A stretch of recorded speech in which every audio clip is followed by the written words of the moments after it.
Hello there, everyone, and welcome to Super Cast Brothers. It's that weird Smash Brothers podcast that people do, and yeah, we do the thing. We talk about the Smash, and sometimes it's relevant, and sometimes it's stupid bullshit like this. Welcome Like, to part 3 of the Super Smash Brothers Harry Potter Hogwarts Sorting Hat Extravaganza. The title Yes. of the video is actually shorter than this, but that's the full title. Just we shorten it for title's sake, just to make things easier for everyone. Yeah. So John and I are joined here by CurbWalker. Once again, we roped him in for another round of this. We did our first episode in season 3. A year later, we did our part 2, and now another year later, almost pretty close to exact. It's time to finish this project, guys. oh, Yeah. Let's wrap this up in style. We'll go through each character that has an amiibo. Shiver. Arnold. I That have is- no amiibos. All right, if that counts as an amiibo, Gino. Perfect. Vacation Gnome. Baby Mario. Yes.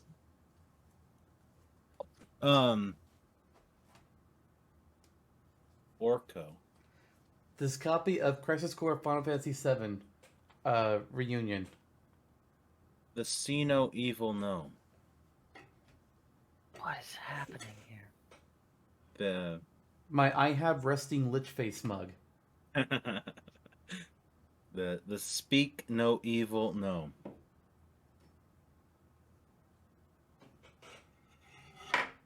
This fork. What Fear house No is this Evil fork Gnome. in, Curb? What's wrong with the fork? What house is it in? And no.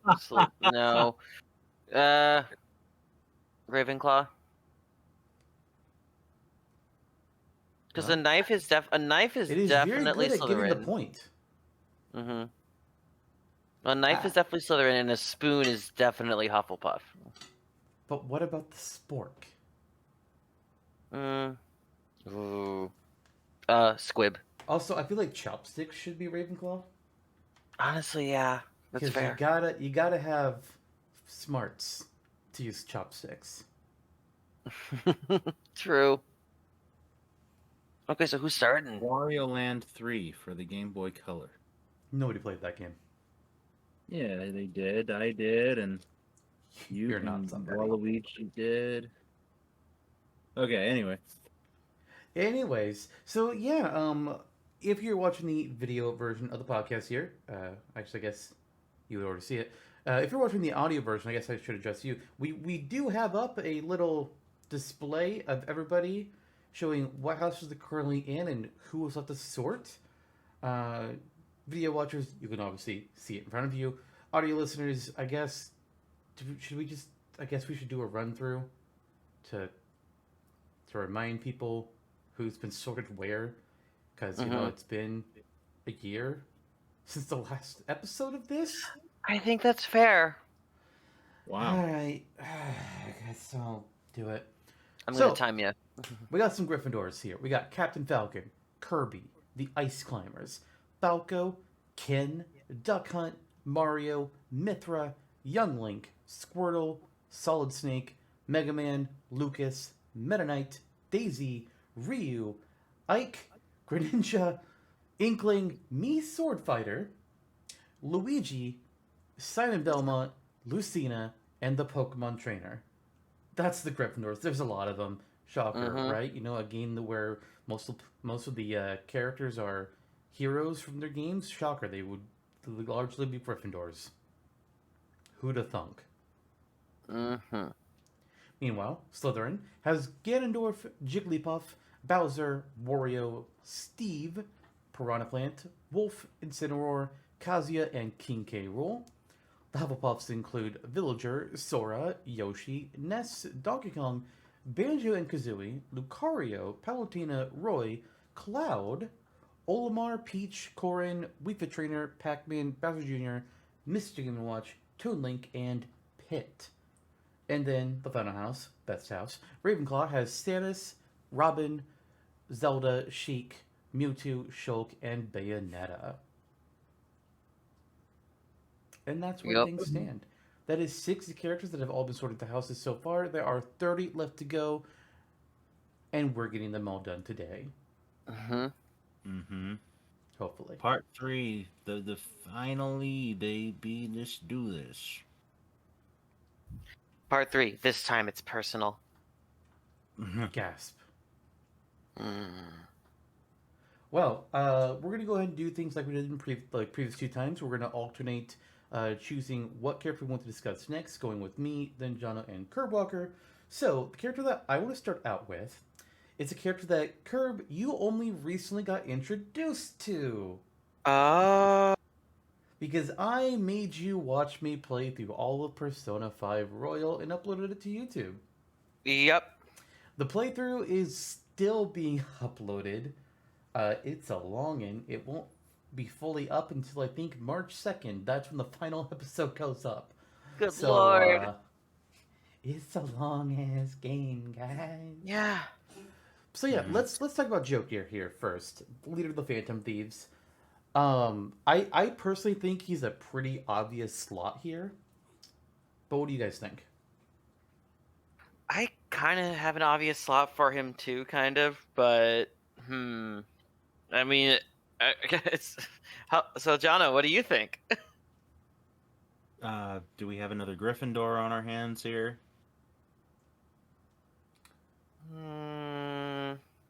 Here's where I come from with it. On the one hand, you could argue social links, or confidants, rather, as they're called in Persona 5. That's very Hufflepuff, helping people out that are having problems. But he's also always sticking his nose into other people's business. If you look at it that way. The whole game's plot starts because he saw somebody being harassed, and he stepped in. That's literally the reason the game even happens. Is because he tries to stop somebody from getting assaulted. And he gets punished for it. And then when he's told, keep your head down and stay out of trouble, what does he fucking do?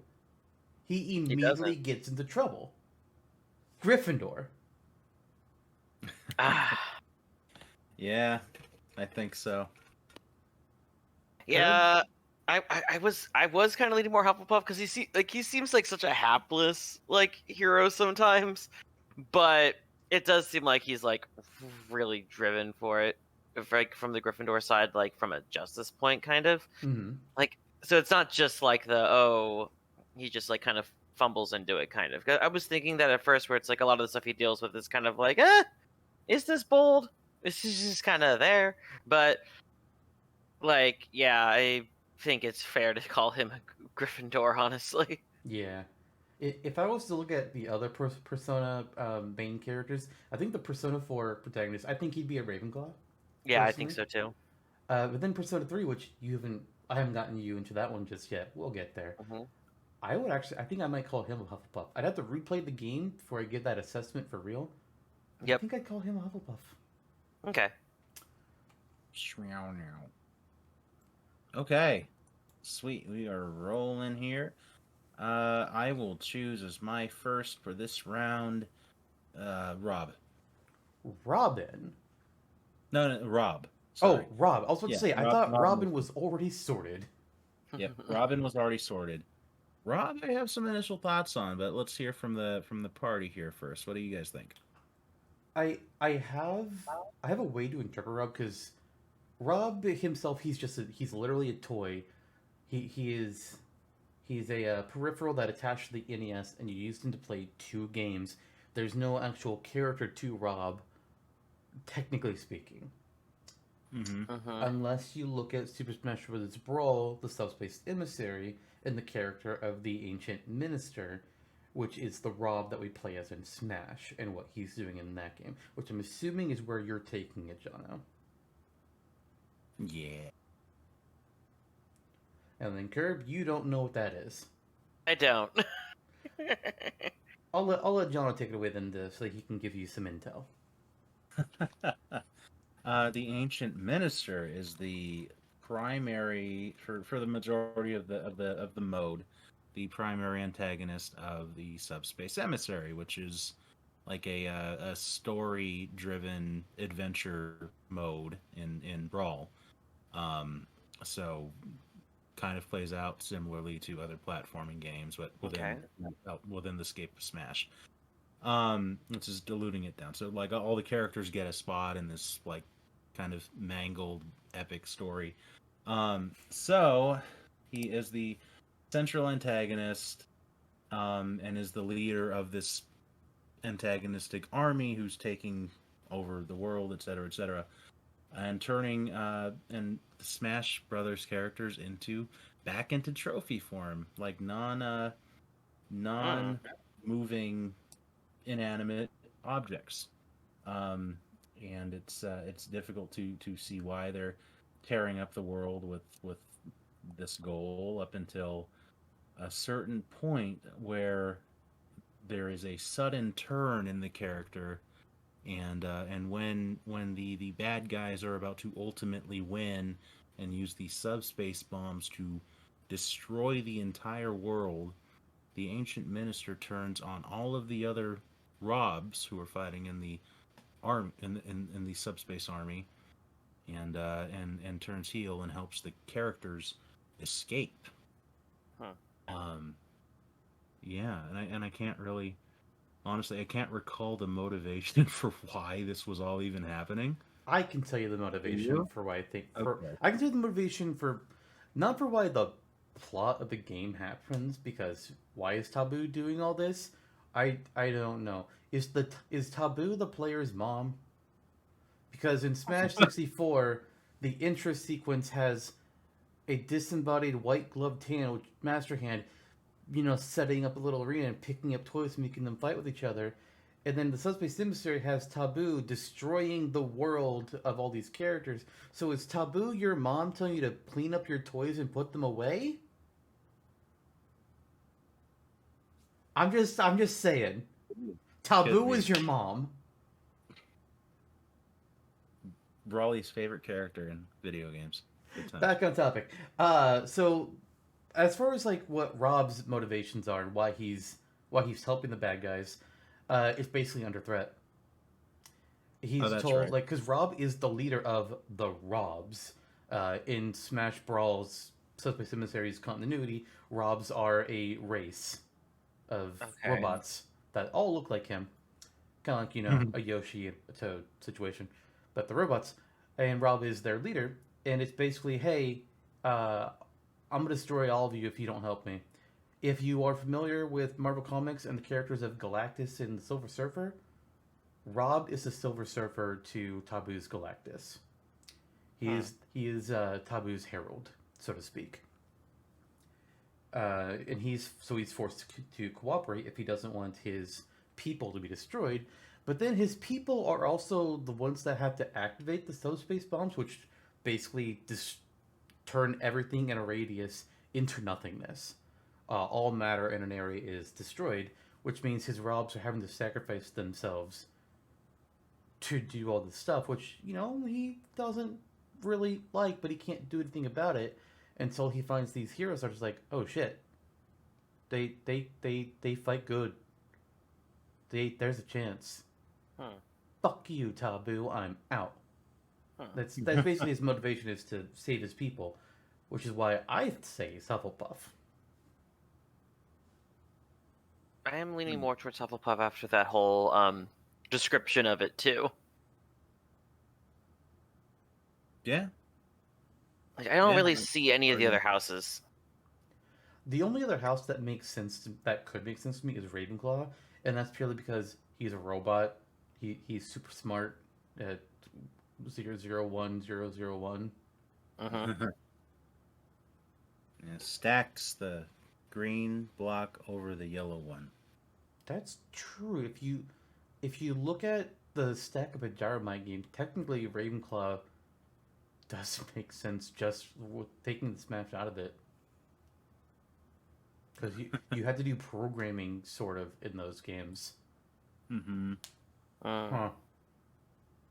True. That's Well, but assuming Rob is the ancient minister through and through, yeah. and you can only make assumptions, then Hufflepuff makes sense. It's our show, and it's what we say to do. Mhm. Yeah. All right, Curb. Who do Yeah. you want to talk about? Who do I want to talk about? I'm looking at a lot of these, and some of them are like interesting to think on because, like, looking back on it, like it's just because it's essentially the same kind of person almost doesn't mean they'll be in the same house. Because, like, what we've got Young Link in Gryffindor, we've got Toon Link in Hufflepuff. Yep. So, Mhm. in the spirit of that, while obvious Mario is in Gryffindor, how do we feel about where we would put Dr. Mario? Yeah, I this was is true. I was thinking about Dr. Mario earlier today, wondering the same question: is where would Dr. Mario go? And I feel like the answer is actually pretty easy. He's a It is. Ravenclaw, guys. He's a doctor. He went to medical school. He either went to medical school or he forged his degree. Either which way, that takes some smarts. Mm-hmm. Same for Dr. Dolphin. Uh, Dr. Dolphin? What? Dr. it's- Goomba Tower. there's a doctor. There was a Dr. Mario game on mobile. It got shut down, where you could play Oh. as characters like Dr. Mario, Dr. Bowser, Dr. Goomba Tower, which is literally 3 Goombas stacked on top of each other. Dr. No, Dolphin, Doctor, so many other ones that were stupid. There was Doctor Baby Rosalina. I'm pretty sure. Oh my Oh gosh. God. Why? But yeah, yes, Ravenclaw. That's where my mind went immediately. That's no contention. Yeah, I think so too. That's a. Mm-hmm. I'm not sure where the other ones would be. If we have proof that he forged it, I could see maybe Slytherin for that, but we don't know that. True. And in all the Dr. Mario games, it's literally just lining up pills to destroy viruses. There's no like any kind of like anything actiony or anything. The only time it does anything outside of that is Smash itself. So Okay, it's not like he's going around stomping Goombas in the doctor suit. gotcha. Mhm. Yeah, they work with him in the hospital. Dr. Goomba Tower. Yeah, Yeah. yeah, that's true. Okay, moving on. Let's talk about something that's hard to talk about. Me Okay. Gunner. Okay. So we previously have me Sword Fighter put in Gryffindor, and the Me's are blank slates. That's what they Right. are intended to be. If you look at it as, who are your sword fighters typically in media, they're typically like the big hero. So Gryffindor makes sense for there. And I think I had also what I did. I guess all 3 of these kind of like their weapon classes, you would typically put them in a heroish spot. But if I remember right, I think I just looked at like what all character costumes that the me sword fighter had. Like, okay, mentioning all these characters, what does the conglomerate of them lead you to say? If they were all to be like melded together, where do they most fall? So I have a list of all the characters that the Me Gunner can have costumes out of. Oh. Yeah.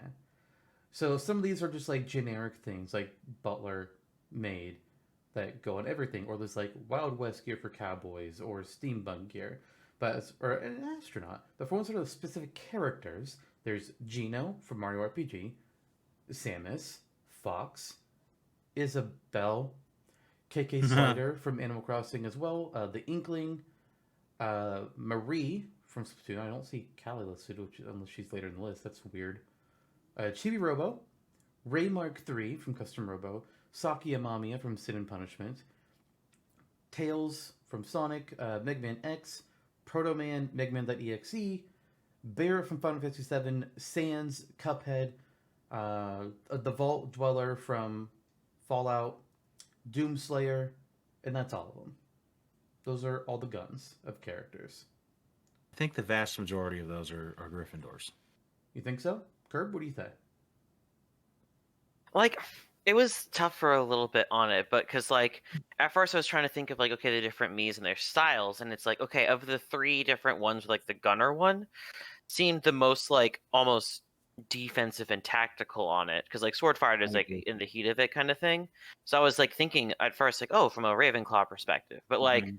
I didn't factor in like the whole, because I was just thinking full blank slate. I didn't think about like, oh, there are gunner specific cosmetics like you were bringing up. Right. So I could see that too. Hmm. But I mean, yeah, that's I mean, there are some options in here that I would definitely put in the Ravenclaw category. Like we had already put Stannis in Ravenclaw, and she's one of these. yeah. We haven't. We have Fox. Where is Fox? Not on the board Fox yet. isn't selected yet. I see him in Oh, the choices. Hmm. really? I don't. Oh Yes. shoot! Why is he? That's not the spot he's supposed to be in. He's supposed to be there with the other Smash 64 characters. Wow, that's why I couldn't find him. Um, but yeah, Fox and Isabel haven't been rated yet. KK Slider, I think you could argue, is Hufflepuff. The Inkling we have as a Gryffindor. Mhm. Marie from Splatoon, I think I'd put her in the Ravenclaw spot. Chibi Robo, Hufflepuff. Ray Mark III, kind of hard to determine. Saki, I don't know Sin and Punishment well enough. Tails, Hufflepuff or Ravenclaw, I'm not really sure with him. That's a good point. Yeah. Mega Man X, although 3 of the Mega Man characters, I'm wavering on Hufflepuff Gryffindor. Barrett Mhm. is a Gryffindor. Holy shit, Barrett is such a Gryffindor. Sans, I don't know Undertale well enough. Cuphead, I don't know with Cuphead. I'm leaning Hufflepuff in my mind. Hmm. Fallout character is indeterminate. Doomslayer, Gryffindor. Yeah, absolutely. Okay, so there's an argument for 3 of the houses here. Oh, now. I mean, looking at the character art for the generic Mii Gunner, it does really beget Ravenclaw just on first glance. Um, and if you're that was where I was kind of leaning before we had the character list as well. Hmm. Mhm. I mean, hey, if you guys are feeling Ravenclaw, you can put them in Ravenclaw, or them, rather. Yeah. I'm kind of Cool. feeling more Ravenclaw for this one, honestly. Yeah. All right. Yeah. Give Ravenclaw another housemate. Why don't? Yeah, because that'll be the 8th one. There's They're still moving in. there's still less of them than anyone else, which is sad. Yep. It just kind of threw me off. Yeah. That's the 9th one, not the 8th one. The 9th one, yes. Okay. All right. Next up, Jonno. Who are we covering? Diddy Kong, Diddy Kong. What do you got to say Diddy. about Yeah. Diddy Kong? our banana eating friend, who's also an inventor. Mhm. Is he? And yes, he fashioned the peanut pop gun, the barrel rockets. Though those are his creations. I thought Cranky did that. I'm pretty sure it's Diddy. Huh. Pretty sure Diddy was the one who made those. So he's smart, but he's also very forward in his motivations. Like DK, his motivation is save bananas from Alligator Man, and Diddy is like, I'm going to help Donkey Kong save bananas from Alligator Man, Crocodile Man rather.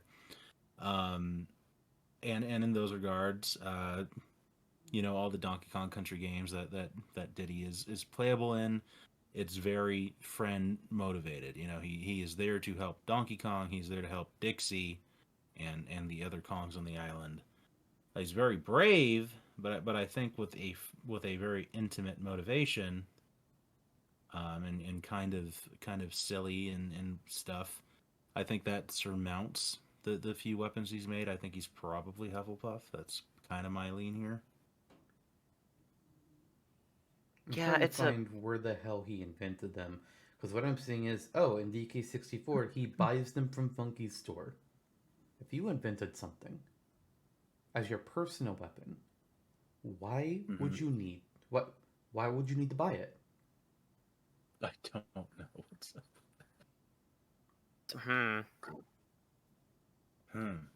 Because I'm looking at I was like, oh, how do they characterize him on Wikipedia? Let's see more. So, oh, it didn't really have much. Let's see what else there is. Like, I need to find something else. Whoops. Oops. What do you mean, oops? No, I'm saying you're the oops. I am not an oops. Well,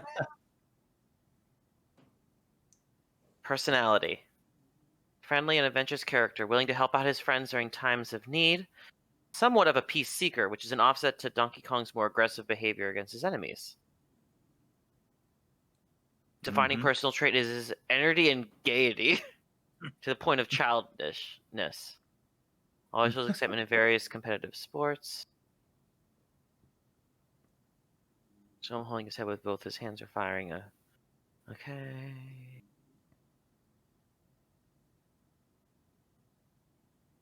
Interesting, okay. And nimble, as a result, he's more agile. I'm just reading through stuff here. Yeah, there's no results for the word invent on Diddy Kong's wiki page. Odd. So I'm gonna need a source on that, Jonno. Okay, what's his barrel jet then? It's a jetpack made out of a barrel. Yeah, it's a signature jetpack that uses to travel around the air. The crate has a belt strapped around his waist. Like, it's talking about him using it. I'm reading through to see if it's like, oh, he created it or something. Because at first I was like, oh, he created things more. But it's very much like, oh, smaller sidekick character doesn't mean it's automatically like a Tails situation. Yeah. I mean, to me, in my mind, Diddy Kong, I agree with the Hufflepuff take. Because he really only gets up to go when somebody else says, hey, our bananas are gone, help me out. It's like, okay. Or, hey, Donkey Kong got kidnapped. You need to go save him. It's like, do I though? Yes. Take your girlfriend. Okay. Okay. And then whatever the reason for the adventure is in DK64, one day I'll watch that game. Haven't gotten there. Yeah. I'm gonna have to agree for the Hufflepuff. Funny monkey. Says, okay. Like that. Okay. What? Well, now it's my turn. Now it's your turn. Fun. Okay. I'm trying to figure out some stuff for like how we'd have the conversations on some of these. And this is one that I haven't really played, but I know it's one that I know Zantok's played that I think would be an interesting one to further the opinion on it.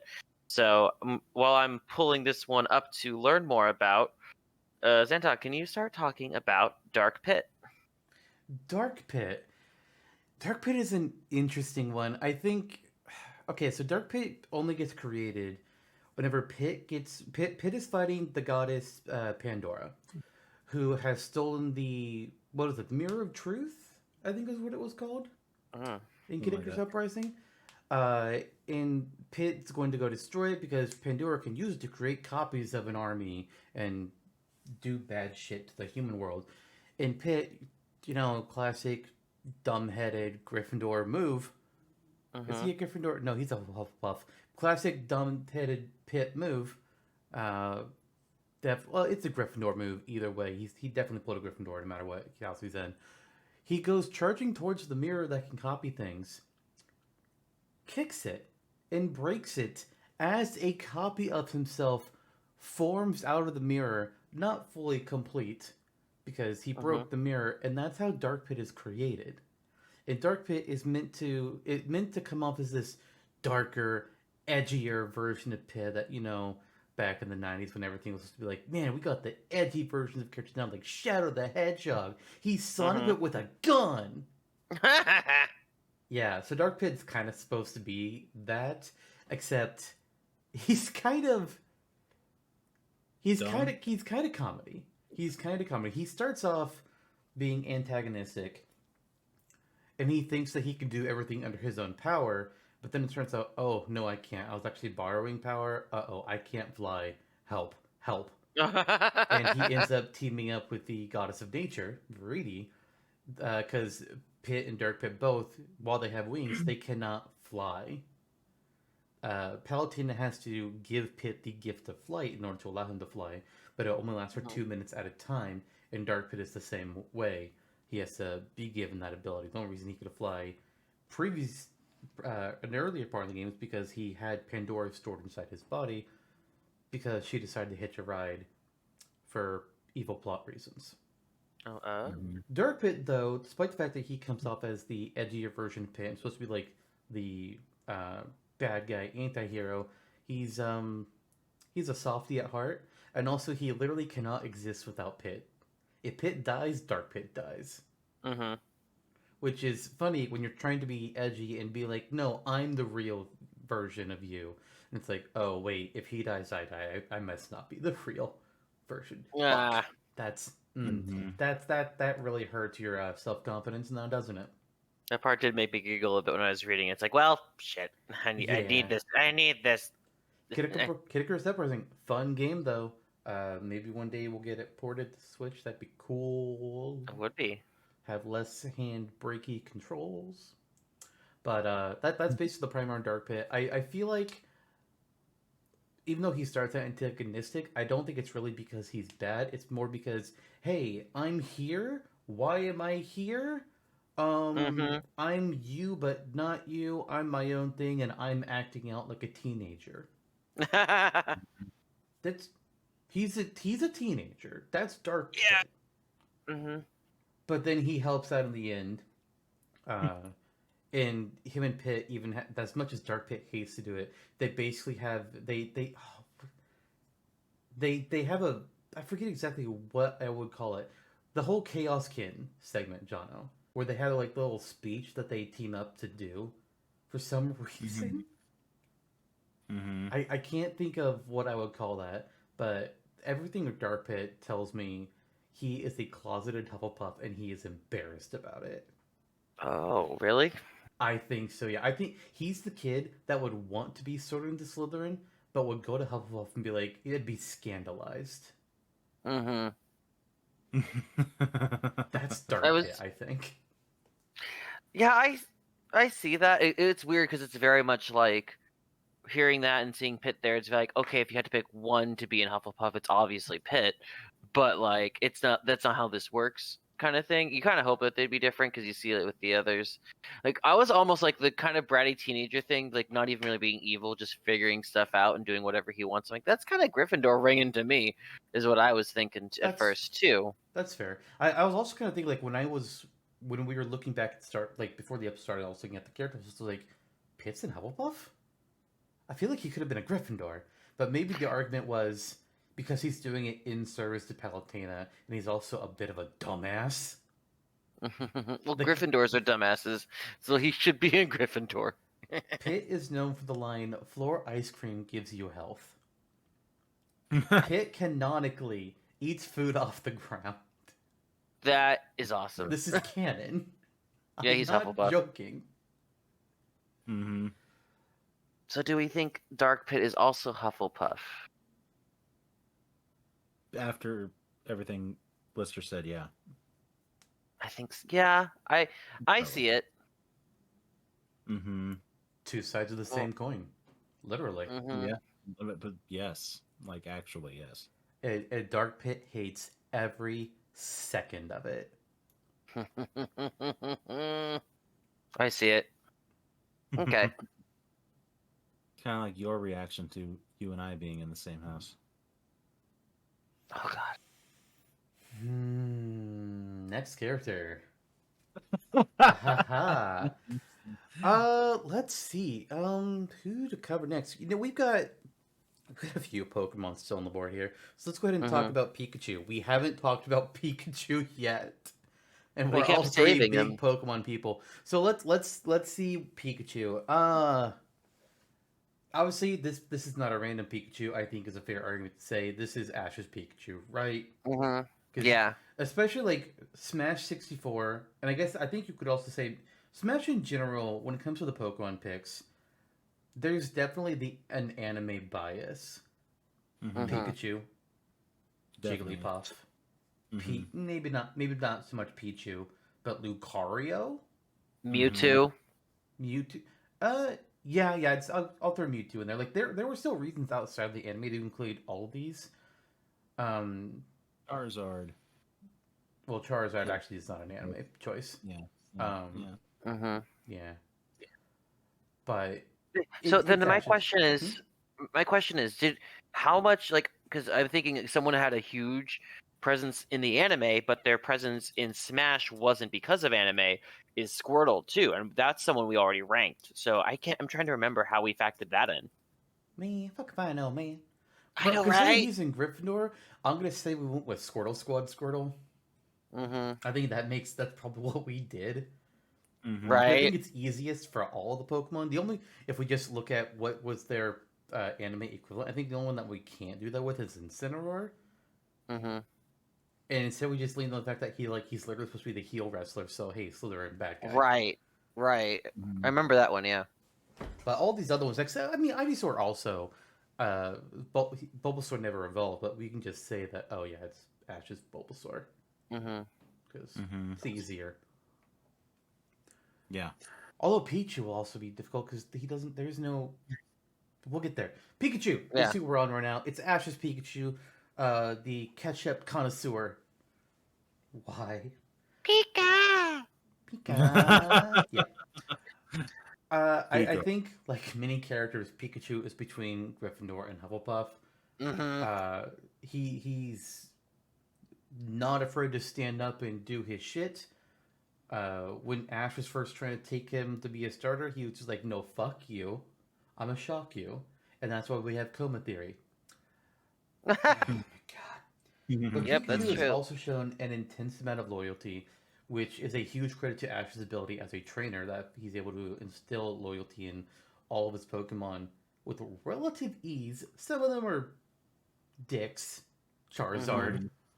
but Mhm. for the most part, it don't take much. Mhm.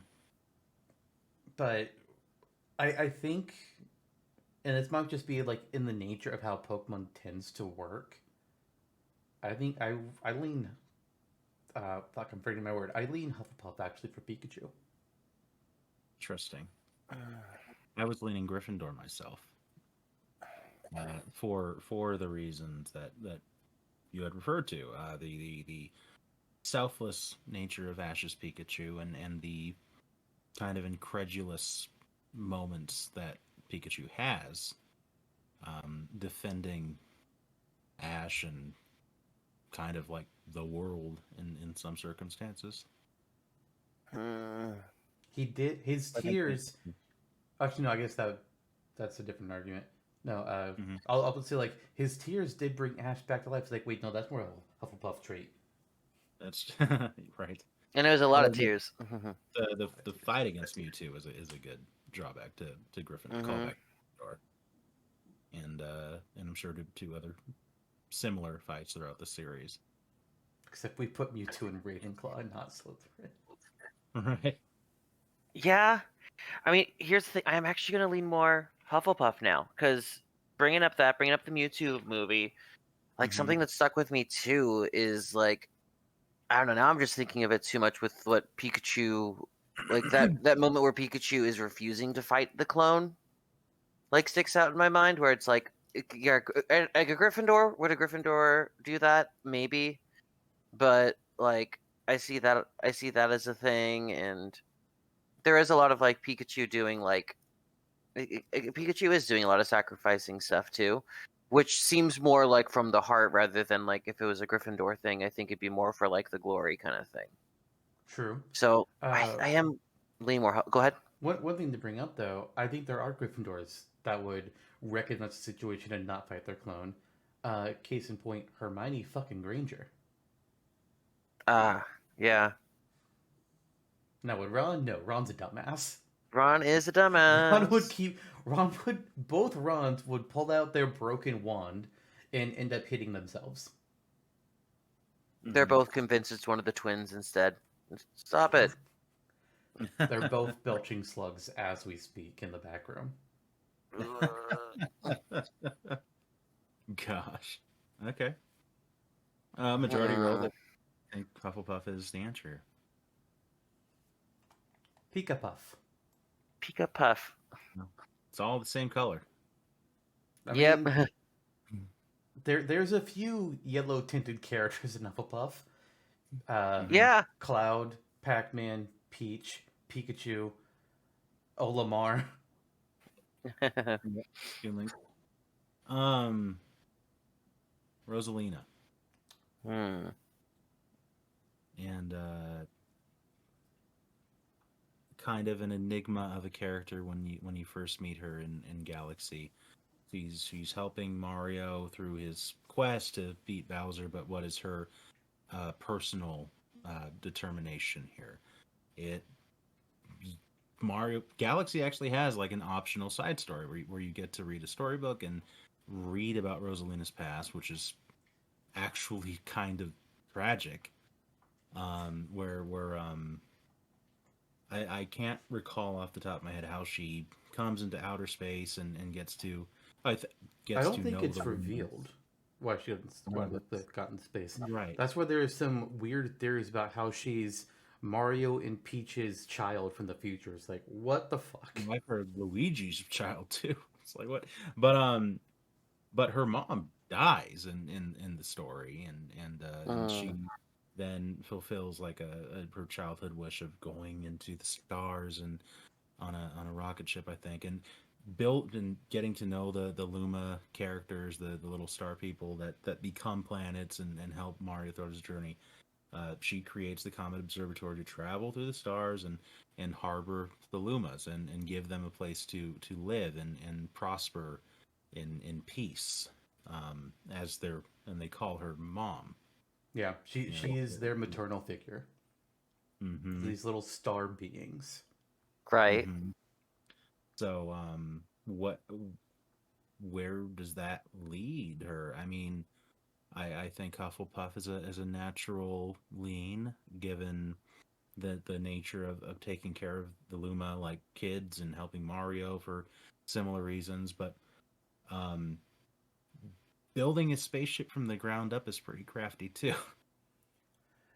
Yeah. Looking at Rosalina, like my first thought of her, and because I considered talking about her instead of Pikachu, um, she feels either Hufflepuff or Ravenclaw to me. Hufflepuff Yeah. nature comes in from taking care of the starch, the little Lumas, and acting as a militant, being very protective of them. Mhm. But also the Ravenclawness, like first of all, just look at this character and seeing how she moves and kind of acts gives off this like Very studied and yeah, not like she gives us a Ravenclaw vibe. Like it, not even outside of like what her character is, she just gives off a Ravenclaw vibe to me. Like Mhm. she's kind of like that wise wizard character. Yeah. That sends you off on your quest. That's kind of her Mhm. archetype and in terms of her role with Mario. He's like, hero, go do this thing for me. It's like, yes, ma'am, I'll go do that. And as you mentioned, she built the Comet Observatory. She used her magical powers to do that. Takes some Mhm. smarts. Mhm. Yeah. I could go either way. I want to lean Ravenclaw though. I agree. I'm of the same mind right now. Yeah, I am thinking it. Like, part of me was wondering about it because it's very much like because she seems to have all this knowledge about it that you would think of it, but like knowledge isn't exactly having knowledge doesn't exactly mean Ravenclaw and stuff. Like bringing back to Hermione again, kind of situation. Sure. So it's like I didn't want to like just like oh, it just is a case closed kind of thing. But like I Mhm. think there's a lot of it because it's like that leans in with it because I was thinking of the Luma's relationship too with it like taking care of them. I don't know if it is more like how motherly it is though, just because I haven't like really known much about the character for it. But like I'm really leaning Ravenclaw for. Mhm. It's very motherly, but I think she's still overall um, Ravenclaw. Agreed. Yeah, and I mean we all know that with few exception, no character is 100% one house. Everybody has traits of others because these are just like It's a fucking the Hogwarts sorting has a fucking personality quiz that you give a 10-year-old. Mm-hmm. People have room to grow in their life, and no, we just said like, okay, you either go into the brave house, the smart house, the evil house, or the banana sniffer's house. Oh my god, the floor ice cream house. Yes. No, stop it. Come on, you know I got a mock for Hufflepuff since you're here. I'm aware. That said, it's not the worst house. Mm-hmm. That's Gryffindor. Gryffindor's a bunch of morons. They're Mario was there. Gryffindor is the spotlight stealing, hard headed fucking idiots that charge in without a plan. Mm-hmm. Hello, Mithra. You know that's so accurate for Mithra. Yeah. But yeah, it sounds like we're going Ravenclaw for Rosalina here. Yep, Mhm. I'm thinking so. All right, Best House is getting quite a bit of new blood today. I love it. Mm-hmm. Curb, who do you want to talk about next? Who do I want to talk about next? Well, how about this? Because we did kind of like think we sorted this one already, so we might as well just do it to get it out of the way. Let's do Mr. Star Fox himself. Mr. Star Fox, son of Star Fox Sr., a part of the legendary Star Fox line of Star Foxes. It's a very Please, Mr. storied Star Fox. history. Mr. Star Fox is my father. All right, Byakuya.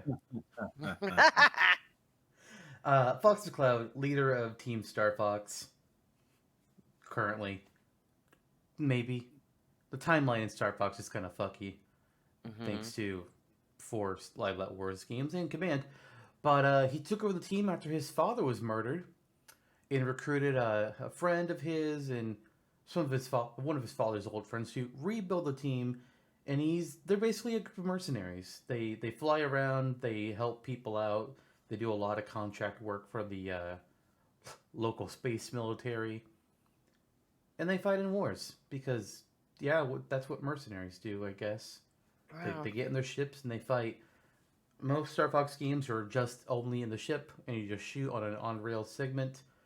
But then in Assault, you actually get to run around on the ground and take the fight right into the people and shoot them. So that was different.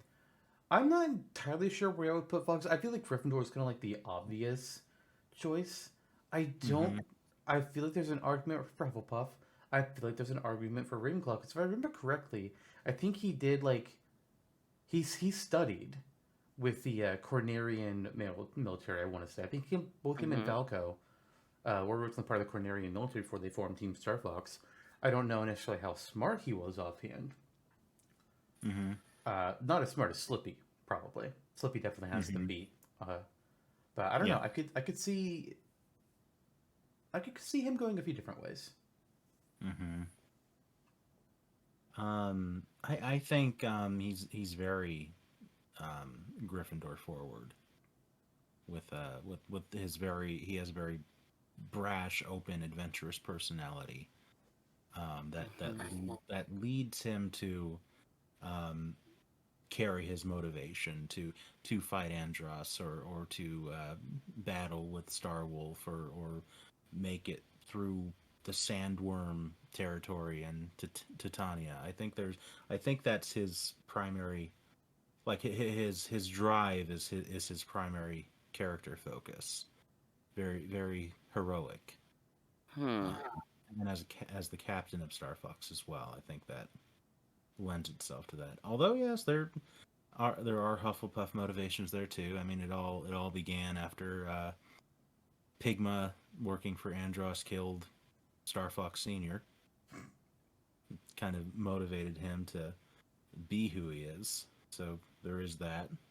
But I think the personality is so strongly leading into Gryffindor. That's where my vote would lean. Gerb, what do you feel?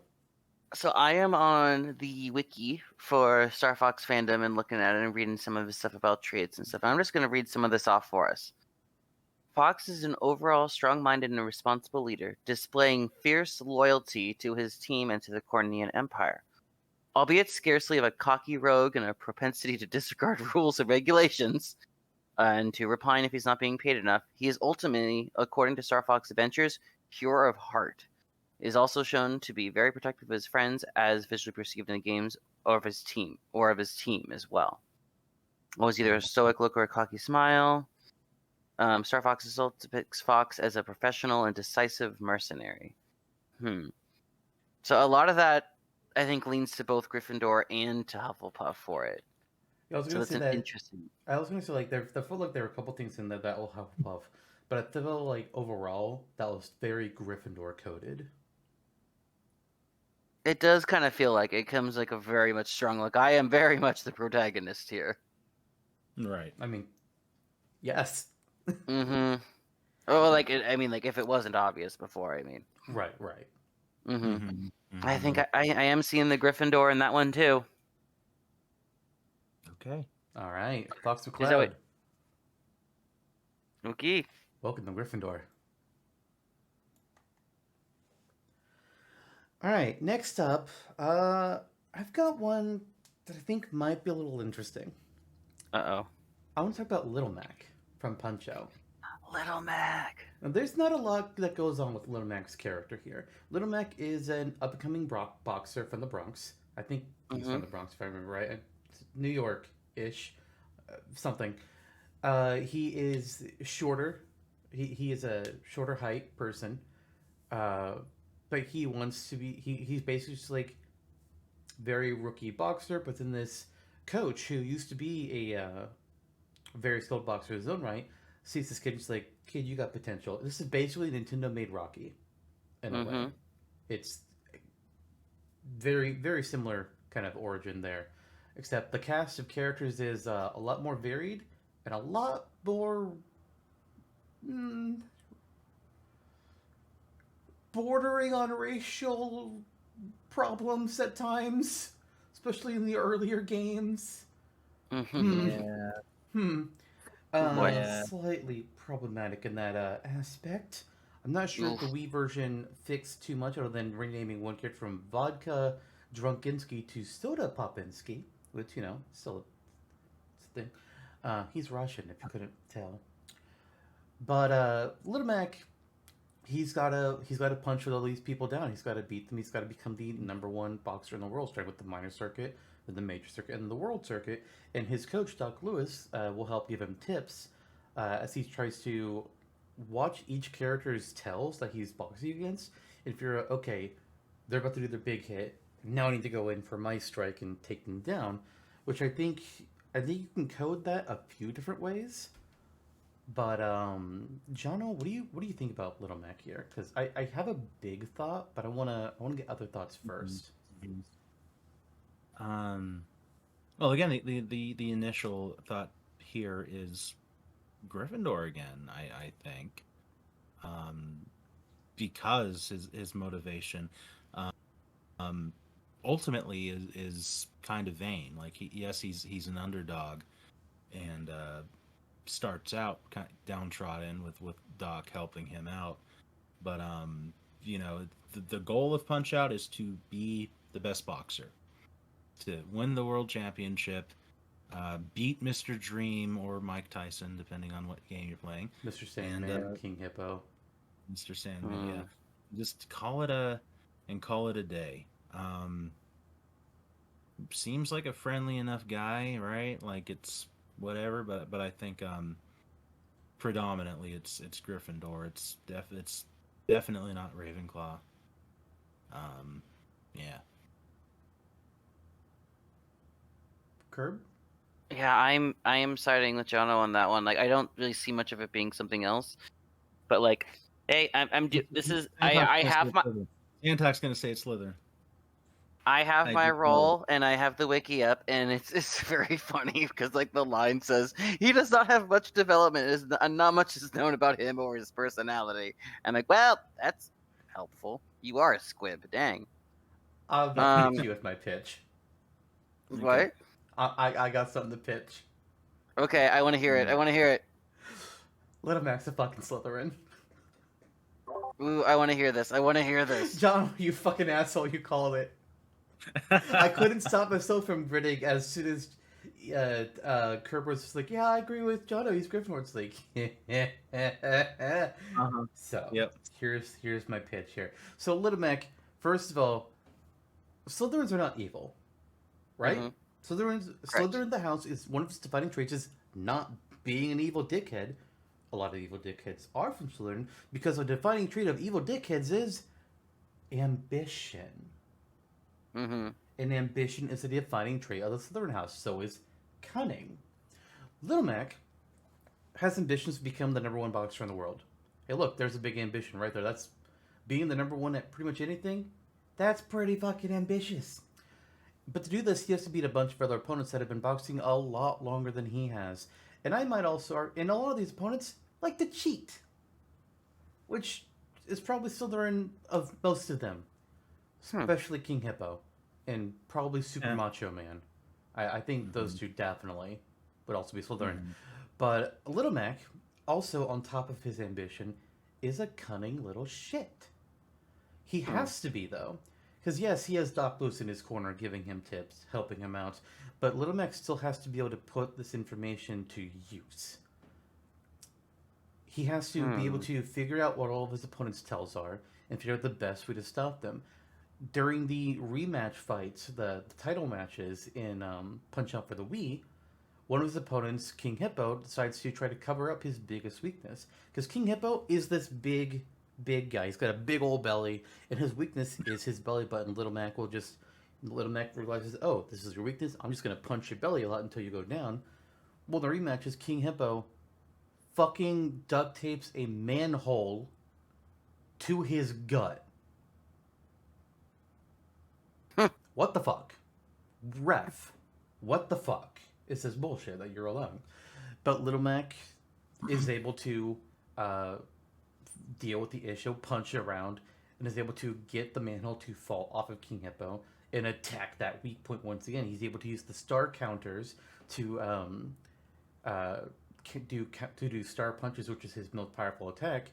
But he has to earn that ability by dodging all the way at the right time and countering the opponents so that he can knock them onto the ground and become the number one boxer in the world. Ambition, cunning. Little Mac. I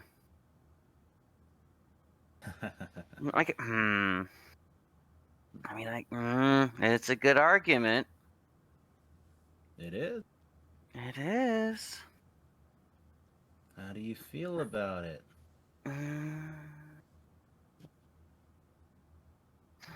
He's not afraid of taking other people's weaknesses and using them to his advantage. That's true.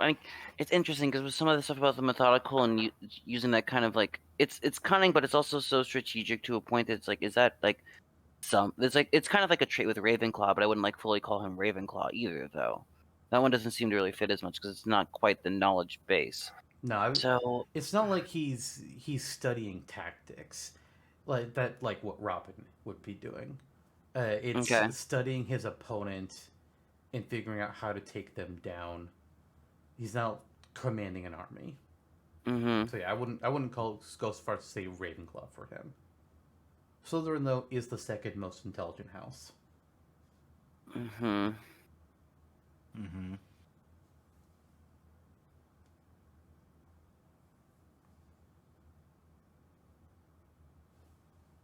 Because I could see it either way, and I don't like this because this means I might be breaking the. I don't want to break the tie. Jonno, what do you think? We haven't heard from John in a bit. No, I haven't. I was kind of letting all of that be parsed out first and letting you go through your thought process. Yeah, I mean, it could go either way. I mean, there's nothing to say that Little Mac isn't a good guy, but you don't have to be a bad guy to be Slytherin. And I definitely, I think to our personal lives, we probably all know good person that's a Slytherin. Someone with ambition and ego who isn't necessarily uh, Ganondorf. Mm-hmm. So this, like Gryffindor, this is very much a celebrity house as well. You can toss a lot of people Yeah. with little max ambition into that house viably. So I think Slytherin's viable. I think Gryffindor's viable. I will for the effort in that argument, and also because it's we can ultimately lean where we want with this. I think Slytherin's kind of fun and unexpected. So I'll say Slytherin. Mm. Yeah, I mean, I'm good with it too, because it's very much like I do like it because it's like you, it's like okay, the hero isn't specifically Gryffindor kind of thing, but like it fits well here. It's like Slytherin doesn't mean evil, and like I see it. Yeah. As John mentioned, celebrity. Most Oh yeah. most celebrities would go would they may not be their primary house, but they would display a lot of Southern traits because you almost have to for Mm-hmm. ambition. That's the big Mm-hmm. one. Mm-hmm. Mm-hmm. Pretty much any super public figure in our reality. Yeah, the Celebrities. majority of people that Soccer guy. influence. Get- Yeah. Yeah, yeah. I'm good with it. I agree with it. All right. In that case, moving on, Jono, who do you want to talk about now? Uh, Crom from Crom. Fire Emblem Awakening. I was wondering about Crom earlier. He's another one that Me I'm too. in between the usual two hero houses for. So Agreed. what do you think? So yes, Crom makes a lot of sweeping leadership level choices. The commander of the shepherds and later essentially a conglomerate army, as these strategy RPGs tend to do as you rise in the ranks to defeat the ultimate evil. Um, but I think I'm leaning Hufflepuff on him over Gryffindor. Um, and there's a couple of reasons why. Primarily, actually, I'll say there's a reason for Hufflepuff and there's a reason for Gryffindor. Reason for Gryffindor, he is so brash that he gets himself killed in the initial timeline, and we have Lucina traveling back in time to reverse the events of what had happened. His daughter, by the way, Lucina. Yes. Okay, I was gonna say like what? His daughter, who traveled from like 16 years later in the future after he had died, to go back Mhm. in time to stop her father from dying and help win the war against an evil dragon god. Yeah. Ah. Yeah. There you go. But the Hufflepuff is just there in his everyday life. Hmm. This man, much like Pitt eats ice cream off the floor, this man is notable I believe for it. eating an entire orange whole with the rind and all, Hmm. and dropping things and just overall kind of being a lunkhead, meathead boy. Like he fades it past, like pretty well. Like you wouldn't necessarily know this if you weren't going into support with the character You're making me and want to replay Awakening. Honestly. hmm but yeah, he's definitely not very smart. Yeah. It's like Crom is something that I don't think needed to be added to Smash, and would be Oh yeah. my first cut from Fire Emblem's roster. But I do like his character, and similarly, I do think he is mostly coded towards Hufflepuff. It's just what exudes from his character. I can't really point to like specific moments, other than just like a general thing, just of like how he interacts with everybody. And you pointed to his brashness, which absolutely. But I think you actually didn't mention the biggest Gryffindor example with Crumb. He lets himself get baited by the enemy nation who is just waiting for an excuse to declare war and call Crumb's nation the aggressors. And he lets Hmm. himself get put into the trap and is when his sister gets kidnapped, his sister who is at the time the leader of the nation, he goes in pretty much guns blazing, hot headed, and is the reason that they are able to kick off the war and blame him for it. Also, his sister dies because he's stupid. Unless you play the paralogue where The, she comes that back. that paralogue is stupid. All of the paralogues where the dead characters come back to life for mysterious reasons are stupid and not canon. I don't give a fuck what you say. Mr. Fire Emblem, whoever is the Mr. Fire Emblem over at Intelligent Systems, you're wrong. You're wrong. Listen, if they wanted to do something like that and give you those characters in like these unique paralogs, they already had the perfect excuse. You already gave us an alternate timeline where characters are coming from the future. Have the Emerin from another timeline come in. That's how you could have done that paralog. Not, oh, she survived and has amnesia. She survived 1,000-foot fall. What the fuck? I don't know. No, no, stop it. She's Yeah. dead. But yeah, all that to say, I agree, absolutely Hufflepuff, but with some Gryffindor tendencies. This is kind of 49-51, but yeah. Nah, I'd call it more of a 75-25. Okay. Because I'm like reading through his bio here and stuff like, it's so tough. Like it is legitimately more of a coin flip for me. Really interesting. I don't know. What are you It's seeing that's bringing interesting. you to this argument? Because Jono and I are mostly, I'm assuming John is doing the same thing as I do, where we're mostly speaking from memory, while you're actually pulling up wikis because you're not familiar with these characters, so you're getting Correct. like the direct information. Right. Mhm. He's unassuming and impulsive prince who means well and has his heart in the right place. He must show strength in the face of fatigue and the burden of great work. So, as to be an example, directing, well, committed, that's going to be more the Hufflepuff stuff. I like the part where it specifically calls out he is lacking in strategic and negotiation skills. And So, that's I why thought the that was player character is a tactician. fun.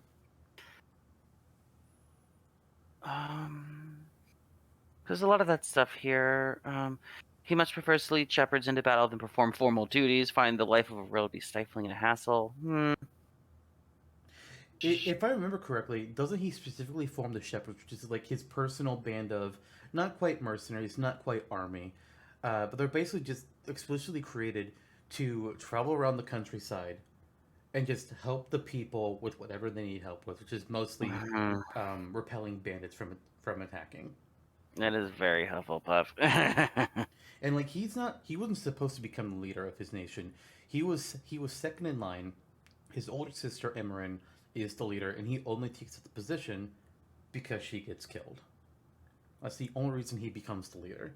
Other than that, he's just leading this. Essentially, like, and the shepherds are explicitly said to be a group of friends. Like, there's a lot of them. They're all military, or well, they work with each other. And that I don't know if I'd call Muriel military, Mm, but they're treated as family. okay. Mm-hmm. It's not a commander and his troops. It's Crom and his friends. He fights for them. Yes, but Ike is Yeah. in Gryffindor. Yeah, he is. Mm. So, what were you two leading then? Hufflepuff. Yeah, I see it. Especially with more of learning about the shepherds and everything. So, I think I'm gonna go that way too. All What right. a nice inclusion. Mm-hmm. John, what was that? What a nice inclusion to Curb's house. Okay. Yeah. Sure is. Hmm. Some oranges, why don't you? What? Yeah, eat oranges together. Whole oranges. Yeah. Uh, Who's next, Curb? yeah, I'm trying to figure that out. Like, there's one that I think would be an interesting conversation, just because, like, it's one of those ones where it's like specifically the role they play is okay, they're definitely like leaning towards one way, but I feel like there's enough to them, and like the obvious villain house doesn't seem to fit them. So I want to have the conversation, and that's gonna be Mr. King Dedede. King Dedede. Dedede. Oh. Yeah, you're definitely right that there is the obvious. Oh, look, villain Slytherin to him. Uh, I Mhm. think my view on Dedede is that I think he is Slytherin, but I think he has Gryffindor traits. Like I think Gryffindor would be his number two house. Mhm. King Dedede, he's a slovenly king. He's all about serving himself. The Waddle Dees and Waddle Doos personally serve him. He's a slob. He's a glutton. But at the Mhm. same time, he does actually have care for his people to at least some degree. And he has teamed up with Kirby in the past on multiple Right. occasions to fight off basically eldritch demons. Kirby's weird, man. Kirby, the plot of Kirby is an eldritch demon getting mad that somebody took his cake and going out to go fight another eldritch demon. Yep. That's the plot of the Kirby franchise. It's weird, but it's great. Yeah. Yes. Yes. Yes, it is. I want to play more Kirby games. I've I've only really played two. Mhm. I think it falls into kind of what you're saying about Little Mac almost. Like he's very self-driven, Yeah. but Yeah. Mhm. and and basks in celebrity and what is afforded to him by being one. Um, but he's actually a good-hearted person. You know, in the first few games, it was very he was the primary antagonist, but even then, it wasn't for like some world-ending reason. It's like, oh, Kirby and I are gonna fight each other over food, you know. So it's not this in It's several some times instances Kirby too. I picks mean, that fight too. I was gonna say There's been a Kirby few is times kind of the like King antagonist. Dedede was doing nothing wrong. He was just there chilling, and then Kirby rolls up and just like, "Where's my cakes?" Like, I don't fucking have it. Heck. What the hell? I love the Kirby manga that came out because that's exactly how they characterize Kirby in it, and it's freaking ridiculous and great. Um, yeah, I agree. I agree, Slytherin, but he's not rolling with the real bad guys here. King Dedede Just is absolutely self-serving, but he also hmm recognizes that, hmm, these guys are threatening me. hmm I can't do it alone. Hey, Puffball, You let's talking to me? yeah. Yeah. I think the most villainous King Dedede ever is, not counting the times when he gets possessed. It's in Kirby Right Back at Ya, the anime. That's the most Yeah. villainous that King Dedede ever truly is. Where he's Colonel Sanders and orders monsters from a TV channel to fight Kirby with. They gotta clobber that dare Kirby. I think that's the most like truly villainous King Dedede ever actually is. Maybe in the earlier games he might be more villain coded, Mhm, but because the earlier games don't, there's not mhm, much to their plots. mhm. But I do think like I think he's an antagonist generally speaking because Kirby is the protagonist. But I don't think he's a not bad guy Slytherin. I think. And you see that in the Subspace Cemetery. Yeah, Yeah. he actually he's playing the double agent role. He's working for Taboo, but he's actually working against. Actually, no, I don't think he ever is actually working for Taboo. He's been working on. God, that was something that we really missed about Subspace Universe. That there were cutscenes and segments cut that basically all explained what King Dedede was doing the whole fucking game. It's like he learned about this whole situation early on, and has been undermining it from the start. He's Mhm. King Dedede is the reason the heroes win in Subspace Emissary. Not R.O.B, not Sonic. King Dedede Mhm. is the hero of the Subspace Emissary. It's true. Yeah. It is. It is true. Yeah, let's do it. Okay, and as you say, moving DDD in there, I will tee up Ivysaur. It's not your turn, bitch. Wasn't it? No. No, Oh, I picked Dedede. Okay, okay. Sometimes I forget. Like we go on these tangents. I'm like, oh yeah. Right? Mm-hmm. I think I'll though since you're so set on doing Ivysaur next. I'm not going to do Ivysaur next, but I'm going to do something that's I think is really easy, and then we can pretty quickly move on to Ivysaur, and that's Isabelle, the epitome of Hufflepuff. Yes. She is the mayor's assistant. That is her role. That is her personality. Even she's the ultimate helper. She's the ultimate receptionist. Curb. Yes. That's Isabelle. You in Animal Crossing New Leaf. She's introduced as a new character. You are as like in all other Animal Crossing games. You're the new villager in town. You're an actual human, unlike everybody else, which is weird. Right. But there's a mistake, and people think that you're supposed to be the new mayor. It's like, oh, I'm mayor now. Oh no.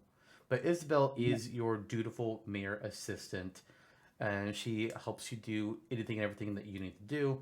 And then in New Horizons, while you're not the mayor, you're basically the guy that's in charge of helping to develop this remote island and build it up so that it has a community and isn't just a barren, deserted island.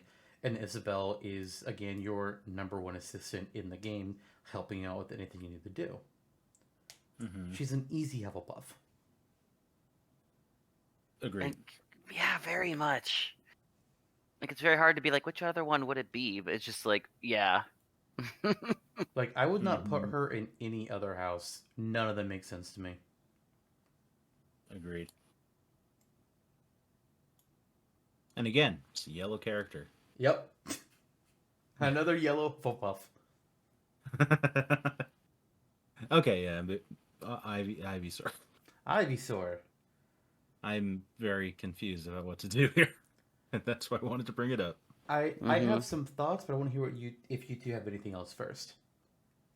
Nope. Okay. I mean, I felt bad because I was like, I totally was going to keep calling her Annabelle instead of Isabel because I messed that up. I was like, "What's her name again?" And it's like, "Oh, I was she's not the wrong." creepy doll from the horror movies. I can tell you that. Mhm.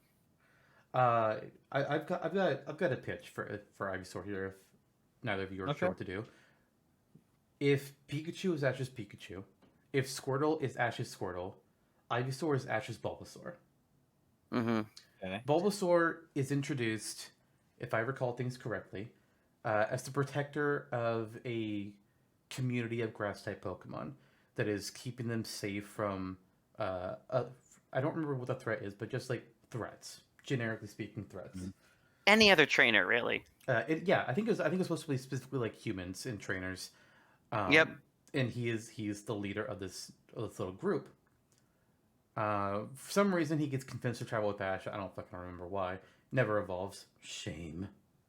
Let Ash's Pokemon evolve, you cowards. Oh wait, you retired, Ash. Mhm. Let let the new character's Pokemon evolve, cowards. Anyways, Ivysaur. Cowards. I think Ivysaur. I would code it more towards Hufflepuff. The protective nature of it, trying to protect this community of weaker Pokemon from threats. It's not Ivysaur's not going, or Bulbasaur rather, was not going out and picking fights. It was specifically defend this community. Mm-hmm. The only argument I have is it's green, Slytherin, Oh my god. very horticultural. I mean, it's not incorrect. Yeah, I'll go with you there. And I think, actually, I think another thing, this might be fan fiction bleeding into my memory here, because Mm-hmm. I read stories a lot. But I You can believe read. Bulbasaur also fills fuck you. I believe Bulbasaur also fills a role at Oak's Ranch of being like the mediator between Yes. Pokemon. If I don't remember like who, I don't remember specific examples. It was like maybe something like Heracross. I want to say something Heracross might have been involved with, where the Bulbasaur like keeps them from beating the shit out of each other because they don't like each other. Bulbasaur's one that like keeps things cool. Bulbasaur is like the mom friend, I guess. I don't know if that's the accurate statement, but it's the one that's like, stop the fighting. I will kick both your asses if you don't stop it. Mm-hmm. And he could. Mm-hmm. But yeah, Okay. Protector, Mediator, Bulbasaur. I say that's Ivysaur. I say that's Hufflepuff. Mm-hmm. Mm-hmm. I'm with you. I'm reading more of the Bulbasaur stuff because I feel like I feel like you're pretty right about that, and it's not like fan fiction kind of thing. We should rewatch I the remember entire it. Pokemon anime. It's like over 1,000 episodes. You just mean the original? No, I mean every single episode. Mm-hmm. Good lord. Let's do it. Yes.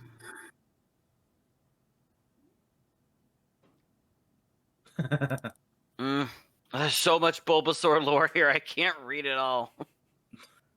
Good lord. Of course, it's one of Ash's primary Pokemon throughout Kanto and Johto. Mm-hmm. Mm-hmm. Bulbasaur maybe is it as there's an episode called Bulbasaur, the Ambassador. I mean, It was sent to it was where it was sent to Professor Oak's lab to keep the Pokemon there from quarreling with each other. There you go. What did I say? Mm-hmm. Yeah.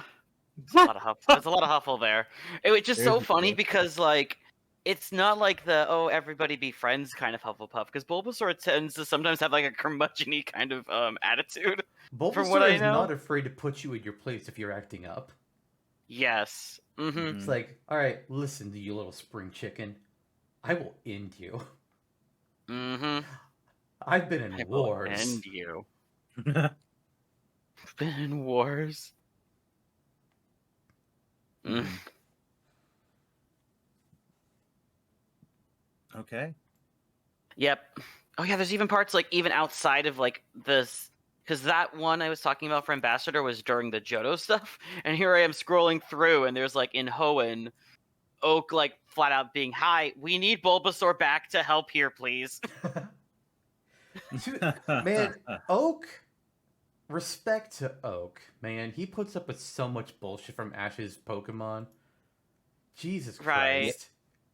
Specific. I just remember specific ones of him dealing with like Muck and Bayleaf. Yeah, Muck was the first one that came to my mind. It's like he's just being smothered in muck. Mm-hmm. It's like, someone isolate that. Okay. It's my turn again, right? Yeah. Yep.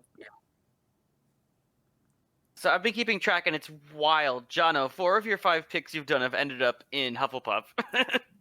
Wow. Nice. Which is wild. Mm-hmm. I mean, look at how many characters are in Gryffindor and Hufflepuff.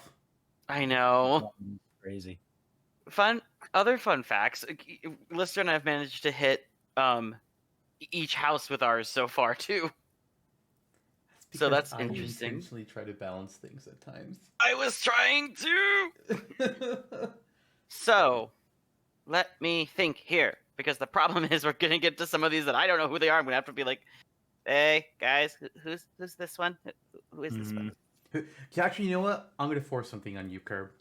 Okay. Who's the biggest? What besides me, Brawler? That's me, Brawler.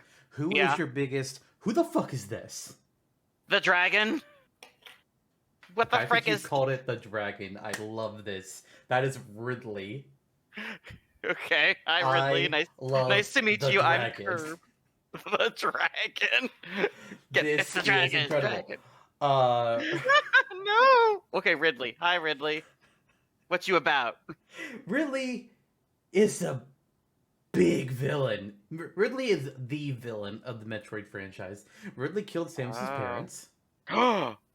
Ridley Ooh. is one of the leaders of the space pirates. I don't remember exactly where he is in the scale. I know Mother Brain, I'm pretty sure, is supposed to be like the leader, if I remember right. And Ridley is like one of the top lieutenants under her. Ridley is a giant purple space dragon. Yes. Vicious. Extremely violent. In the trailer for Ridley's reveal for Smash Ultimate, he skewers Mega Man with his tail, and you see the sparks in metal innards of Mega Man fly out in the silhouette. And then Mario also gets murdered. Because I remember Mario dying in another reveal that I thought like, oh, that was the big deal. Oh, people have been dying in the reveals already. Never mind. Yeah, that was a big joke with Smash Ultimate's reveal trailer. It's just like, all right, who's gonna die next? Yep. There's even Wooden Plank Studios did a comic about it, where Sakurai walks in and is like, okay, who wants to volunteer to be in the next reveal trailer? And every character is hiding in the corner, like trying to be like, not me, no, don't kill me, please. Oh, please no. That's pretty funny. That's great. That is really rich. funny. Wooden Plank Studios also followed that up with a 50-part series after Sephiroth killed everybody. Yeah, that's right. God, that was so long, but so good.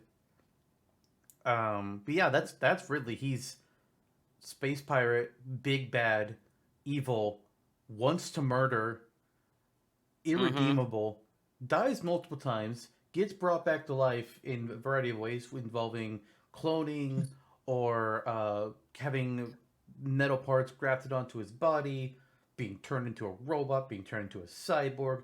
There's a lot of different forms of Ridley. Having, I'm just going to call it evil goo, basically absorb him and bring him back to life with enhanced capabilities. Ridley's fucked up. I'm learning, yeah. Yeah. I can't put Ridley anywhere other than Slytherin. Yeah, it's kind of hard for me to think otherwise. I got the wiki, I got it up, and there's a lot of like talking about just how intelligent and tactical that they are too. Like whatever it is about him building his own construct was like a wild thing. About he's also evidently capable of building a synthetic construct made in his own image kind of thing. But there's a lot of stuff here that is also leading into like Slytherin characters, specifically a race component. I hate to say that, but it's true. I mean, that is another defining trait of And I don't think of the trait of Slytherin house, but of Slytherins. Is they're kind of racist. Just a little bit. And specifically calling out his arrogance in the personality as well. Yeah. I mean, it also says sadistic sense of humor. Ravenclaw supposed to be extremely arrogant because they think they're smarter than everybody else. Yeah.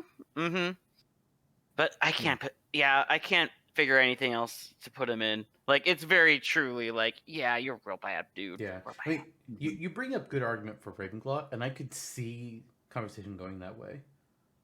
Jonno? I think Ridley is incredibly intelligent, but he is also perhaps the single most vile, evil character here. Like, period.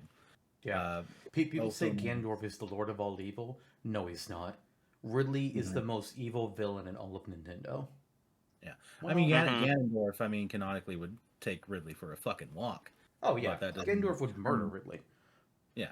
But Ridley is like crazy. Ganondorf is very methodical.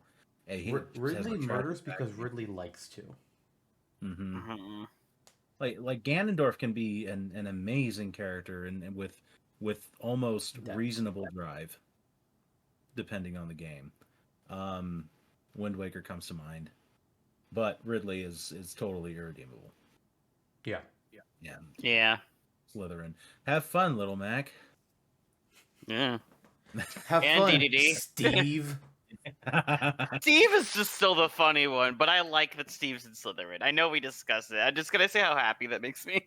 Steve Yep. was one of my favorite pitches for this whole thing, where I'm just like, he goes to this world to conquer it and make it his own and slay everything, including the Ender Dragon. He's destroying the local ecosystem purely for his own ego. Ego. Steve is evil. Mm-hmm. Mm-hmm. Steve and his meat. What a guy. Yeah, I was debated if I wanted to go there, but I elected not to. So Good lord. thank you for. Now we covered all of our bases. Yep. Next character. uh, We are halfway through. here's one Yeah. that's gonna be kind of hard to debate. Hero from Dragon Quest.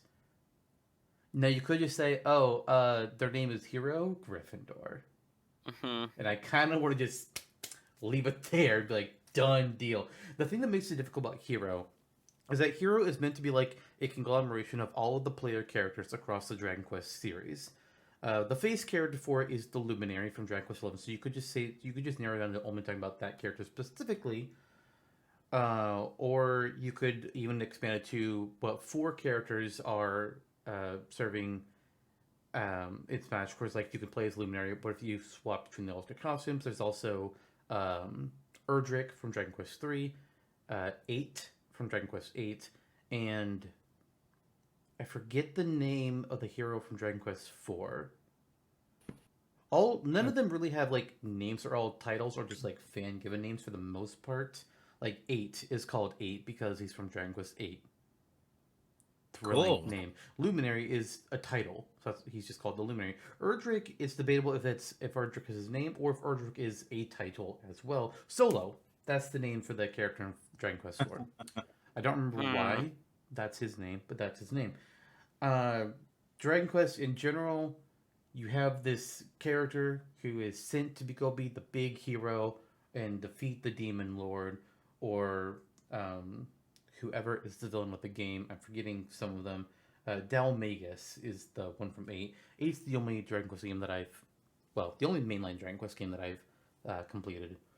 So I'm just only super familiar with that one. I've played some of 11 with Luminary, and Luminary's story basically goes from Village Gone. I'm supposed to be a chosen prophecy hero. Okay, I'll go. Oh no. Let me back it up. Luminary is, I'm a chosen prophecy hero. You want me to go to the kingdom? Okay, goes to the kingdom. King doesn't like him. King throws him in prison. Luminary escapes. Luminary goes back to village. Village gone. Where village? Why is village gone? Why is village burned to the ground? Time to go adventure. Yep. And then I didn't really get. I mean, I got farther than that in Dragon Quest, but I didn't finish. 11 was kind of getting bored. Mm-hmm. But it's kind of hard because this is basically 11 different characters all rolled into one, and even if you roll it down to just 4, or if you roll it down to just 1, they're very, very classic, old school RPG protagonists. They are silent. They don't have words, unless there's some games that do. I don't remember for sure, but generally speaking, they're the classic old school JRPG protagonist. Mm-hmm. Yeah. And I think 11 and 8 would have much more to pull from than 4 and 3. Yeah. Erdrick, I think it's very easy to just say Erdrick is a Gryffindor, because there's almost nothing to go off of besides you are this 8-bit sprite that walks in place and you fight bad things. Yep. Luminary, I mean, you jump 10 mainline games up to 11, and you read on the hero wiki about Luminary. Well, Erdrick was Dragon Quest 3, so you're not jumping 10 games. Oh yeah, 9 games, 8 games. So many. But you read, oh, the Luminary is a protagonist who is a silent protagonist who tends to daydream often and is rather shy, who doesn't believe that they are the best choice for a leader, who does anything for the greater good of their country, right down to protecting a random person or helping them if they need assistance. They're terribly afflicted by the hardships of their journey and often blame themselves when tragedies take place. So there's a I don't little know where extra. they got that much personality from Luminary, but hey. I don't know. Maybe the director of the game said something. I have no idea. Oh, that's fair. Yeah. Um, Luminary is given the option to go back in time, of course, by himself to prevent bad things from happening, essentially, like the village burning down, and does so without hesitation, showing not only his caring nature through sacrifice, but showing that he would do whatever it takes to undo what they believe to be their mistake. Huh. Yeah. So again, it's Gryffindor or Hufflepuff. Uh-huh. Didn't know those spoilers. Yeah. Whoops. Kind of makes me want to go back into playing Dragon Quest XI. Hmm. 4, I can't speak to anything about the hero from 4, but in 8, you're basically a knight to a king that's been cursed, and you're traveling around the countryside with either your friend or another knight. I don't remember what Yangus's role is. And you're basically just trying to like figure out how to uncurse the king and stop this evil demon Dalmagus from doing whatever his evil plot is. Which, being the personal knight to the king, could go either way with that as well. I feel like we might just want to go easy and follow mostly on the Luminary, since that's who the hero is primarily in Smash. That's the face character for it. Mm-hmm. And from everything you said, that sounded, pretty Hufflepuff to me. Yeah. What do you think, Herb? So, this is the fun part if you don't know. And like, oh, get up the wiki. So there's 11 different heroes. Yep. It's like, hello there. Really? I'm not looking at all of those. F that. It is super funny because it's like, oh, well, other times hero is simply a character whose background details are unknown. Yep. But I do have the Luminary up as well, looking at it. And, like the heroes before him, the Luminary is a silent protagonist. So, several different characters say various things that seem to acknowledge or imply a few personality traits. Tendency to sleep in, a mischievous streak that's acknowledged with pranks that they've done, implied to have a more serious and grown-up demeanor during the second act. It's Definitely really not for not. the second act. I got as far as recruiting Sylvando, and then that's just where I stopped playing. I've got not much on this. I don't really recognize anything to go off of with a lot of this. Like, I don't know. I'm more tempted to just do like a stereotypical hero for Gryffindor, because I don't see much in the Hufflepuff side from what I'm seeing. I'm hearing otherwise, but like, it's very much the idea of, oh, Helga Hufflepuff is like, well, I will make sure everyone is there if they're not in one of the others, and this feels like one of those cases, if it is that. It sounds like you're arguing both for Gryffindor and for Hufflepuff, while also simultaneously arguing against the other house. I know, right? It's weird. I know nothing about this one. This one frustrates me the most now. If I had to pick, I'm leaning more Gryffindor. I think if individually looking at Luminary, I would say Hufflepuff. Looking at all of the heroes involved, I think it might conglomerate into Gryffindor. Yeah, if we're looking at all heroes involved, it's absolutely Gryffindor as a conglomerate. Which is tough because, like you said, it's like it is all of them, but like the face character is Luminary, which I think is adding to some of the muddle. Yeah. Well, the character isn't called Luminary in Smash. They are called Hero. True. So on that note, Gryffindor. On that note, I'll say Gryffindor. Okay, I would also say Gryffindor. Gryffindor it is. Okay. The House of Heroes. Congrats, guys! You won a new Chungus.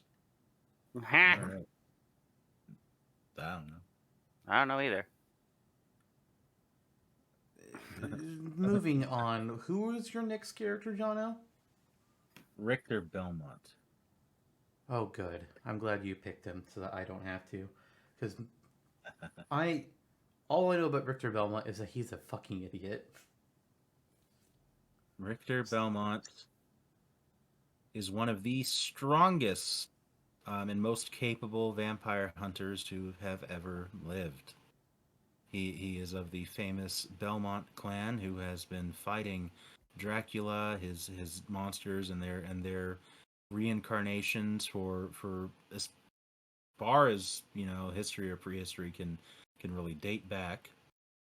And by all means, I mean he saves the world a couple times over before Dracula's enlisted help, a dark mage named, for some reason, Shaft, kidnaps Richter and turns him into he brainwashes him and enslaves him to then fight the protagonist of Symphony of the Night, Alucard, who's Dracula's son. So he has somehow, and this is not really known how, allowed himself to get kidnapped, allowed himself to be brainwashed, and following his break from this torture, when Alucard saves him later on, and in the post game you can play as Richter and continue the story a little bit. We learn that the vampire killer, the whip that the Belmont clan has been blessed with for many a generation, has been cursed by Dracula and Shaft following Richter's folly. And anyone who is not, and it's cursed in the sense that no Belmont can ever wield it in the future. So, but at the same time, non-Belmonts can't wield the full power of the whip, and those that try basically end up killing themselves. Yeah. So by some unknown means, Richter's done something, and there you go. So there's that muddles the character. Otherwise, I mean, take out Brainwash arc, Gryffindor probably. I don't know. Another thing to mention with Richter is that Richter is the current protagonist of the Castlevania anime on Netflix. We had 4 seasons with Trevor Belmont, but then we have Castlevania Nocturne now, where Richter is the main protagonist, and only 1 season is out, which doesn't cover the plot of Symphony of the Night or Dracula X. It's all before Richter's actual games. Jonno, would you say that the Richter in Nocturne matches up personality-wise with what we know from games and other media? There's an element that's hard to tell, because Symphony of the Night, Rondo of Blood, Dracula X, those are earlier titles in the series that were, the character is not as developed as he would be in a television show. I think that I enjoyed Nocturne season 1, and I'm looking forward to the second season. But I think that he's incredibly brash and kind of edgy, but his determination in the show is I think a little more personal than you ever get to see in the games, where we know that Ulrox, who is a vampire, kills his mom because it's vampire versus hunter, and Richter is actually like severely traumatized by this, and we have scenes where he runs into Ulrox as an adult and walks out and not fight Ulrox, who, by the way, is the best character of season 1 of Castlevania Nocturne. So it's but he's very as you say, hero forward. He's almost too like in your face, obnoxious about it. Like a less calculated Trevor. He's very immature in the show.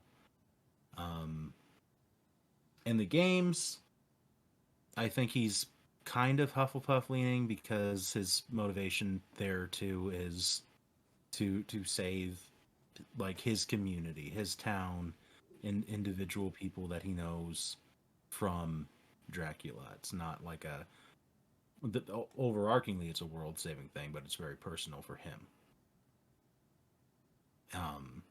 He's also kind of more Gryffindor in some aspects in the games too, because he is just so histrionic and biblical. You know, he's a very he is a Christian warrior in the games, and he like we get some amazing quotes that have pervaded through history in gaming because of it. The entire opening sequence of Symphony of the Night, die monster, blah blah blah blah. It's like, oh my gosh, some of the cheesiest and most amazing shit in gaming, like period. Um, that's where we get and I don't want to botch this. It's where we get Dracula's famous line, "What is a man?" And he throws his goblet aside. "A miserable little pile of secrets." That's what he says to Richter. I thought it was Anyway. insects, but secrets make sense. And Richter Belmont says, "Your words are as empty as your soul. Mankind ill needs a savior such as you." You're right, though. Yeah. Right. Yeah. It's. I think again you're battling between the two usual houses, but what is it? I don't think it's as much of a battle as some other characters. I think he's definitely more Gryffindor coded. I do think that he has some Ravenclaw traits, kind of, in that he studies up on the monsters. He's very knowledgeable on the various monsters that can work in Dracula's army that he needs to defeat. But anything beyond that, he does not give a fuck. Book smarts don't need him. I just need to know enough to do my job. Which he's very good at. He's something else that wasn't mentioned. He is the most powerful spellcaster in the Belmont line. It started with Trevor and Sypha's child, the merging of the Belmont line with I can't remember what is Sypha classified as? Is she a witch or something? Yes. Yeah. Yeah, and then the merging of those abilities. Some Belmonts have been very skilled in the magical arts. Some not as much. Richter, very powerful. Yeah, he has blue fire. And it goes around.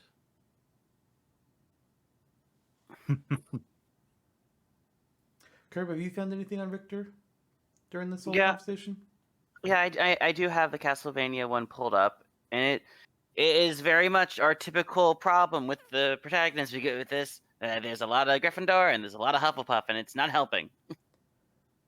I think from everything else discussed, though, I feel like he sounds more Gryffindor to me. I am kind of thinking so, because there's a lot of like noble to it as well. It's talking about strong sense of justice and unwavering will, mixed with the youthful and the hot-headed attitude for sure. But then, of course, it goes to like, shown to be very kind and caring of others, and showing caution at different points. I don't know. I see a lot of very strong hoo-ha hero there. So it's like, what the heck? Okay, there we go. Yeah. Gryffindor. Gryffindor. All right, Curb. Yeah. Who's next? I'm looking. Can we do normal Link? Here's the question: is this normal Link? Is it normal Link? Which Link is this? I mean, if we're going with the idea of this Link's design off of his appearance in Breath of the Wild, this should be Link from Breath of the Wild. Okay. I agree. In which case, this man has amnesia. And what's the first thing he does when he wakes up out of a cave and hears a voice from the sky tell him to go seek out these places and go save Hyrule? Well, it depends on if you're a speedrunner, because some people play the game normally, and some people go beat on a rock and fly through the sky to Ganon's castle and just immediately win the game. You people are crazy, and I love it. Yeah. much respect to speedrunners. I could never do what you do. Good lord. But I also fuck. can't do what all of the the crazy machinations in Tears of the Kingdom either that we've seen pop up online. So props Tears to of the those people. Tears of the Kingdom Link, if we're going with the fan interpretation of the character, is a monster. He is a sadist, building torture devices and smacking Koroks for with like golf. He's a horrible person and is the true threat to Hyrule. Not Ganon, not the Gloom, none of that shit. No, Link is the true monster of Tears of the Kingdom. It's like, holy fuck. You Well, thought it you was know what? bad when he just broke into your house and broke your pottery? Nope. Not anymore. It's Here in bad. here in here in Ultimate though, Tears of the Kingdom wasn't out yet, so he gets the Yes. benefit of the doubt being Breath of the Wild Link only. Mhm. I would say. Um, what you just said sounds like Gryffindor. Yeah, I think he's very, very much Gryffindor. Some links can be in different categories. Like we put Toon Link and Hufflepuff primarily because his journey starts out with him going, sister kidnapped. Mm-hmm. Don't like that. Mhm. Give I sister love that back or I kill you. Yeah, yeah, yeah. Because it is family centric. You don't get that from Zelda usually. It's no. Right. Um, yeah. I mean, again, like with almost every hero character here, you can argue Hufflepuff in some respects, where gathering the help of the champions and befriending the modern day ones and your friendship with Zelda and et cetera, et cetera, et cetera. But I do think this is more cut and dry. I would say it's Gryffindor. Mhm. Mm-hmm. Yeah, I agree with that. Okay. All right. It is interesting. Oh yeah, because it's me. I got the wiki, and it's summing him up for like a lot of everything. But it's like, oh boy, interesting. Mm-hmm. But Also, like, Curb, I yeah. don't watch this now, but I'm sending you a video of Link in Breath of the Wild. Oh Oh no, God, this link. I apologize. that's a lot of link there. Yeah, I'll look at it later. that's a lot of link there. That's a lot of link, and the video's supposedly about Link. But yes, so Link's a Gryffindor. It just makes sense for the character. I mean, really. Mm-hmm. Mm-hmm. All right, back to me. God, who to talk about next? A lot of these, it's a mixture of blank slates and characters that I have no idea what the fuck to do with.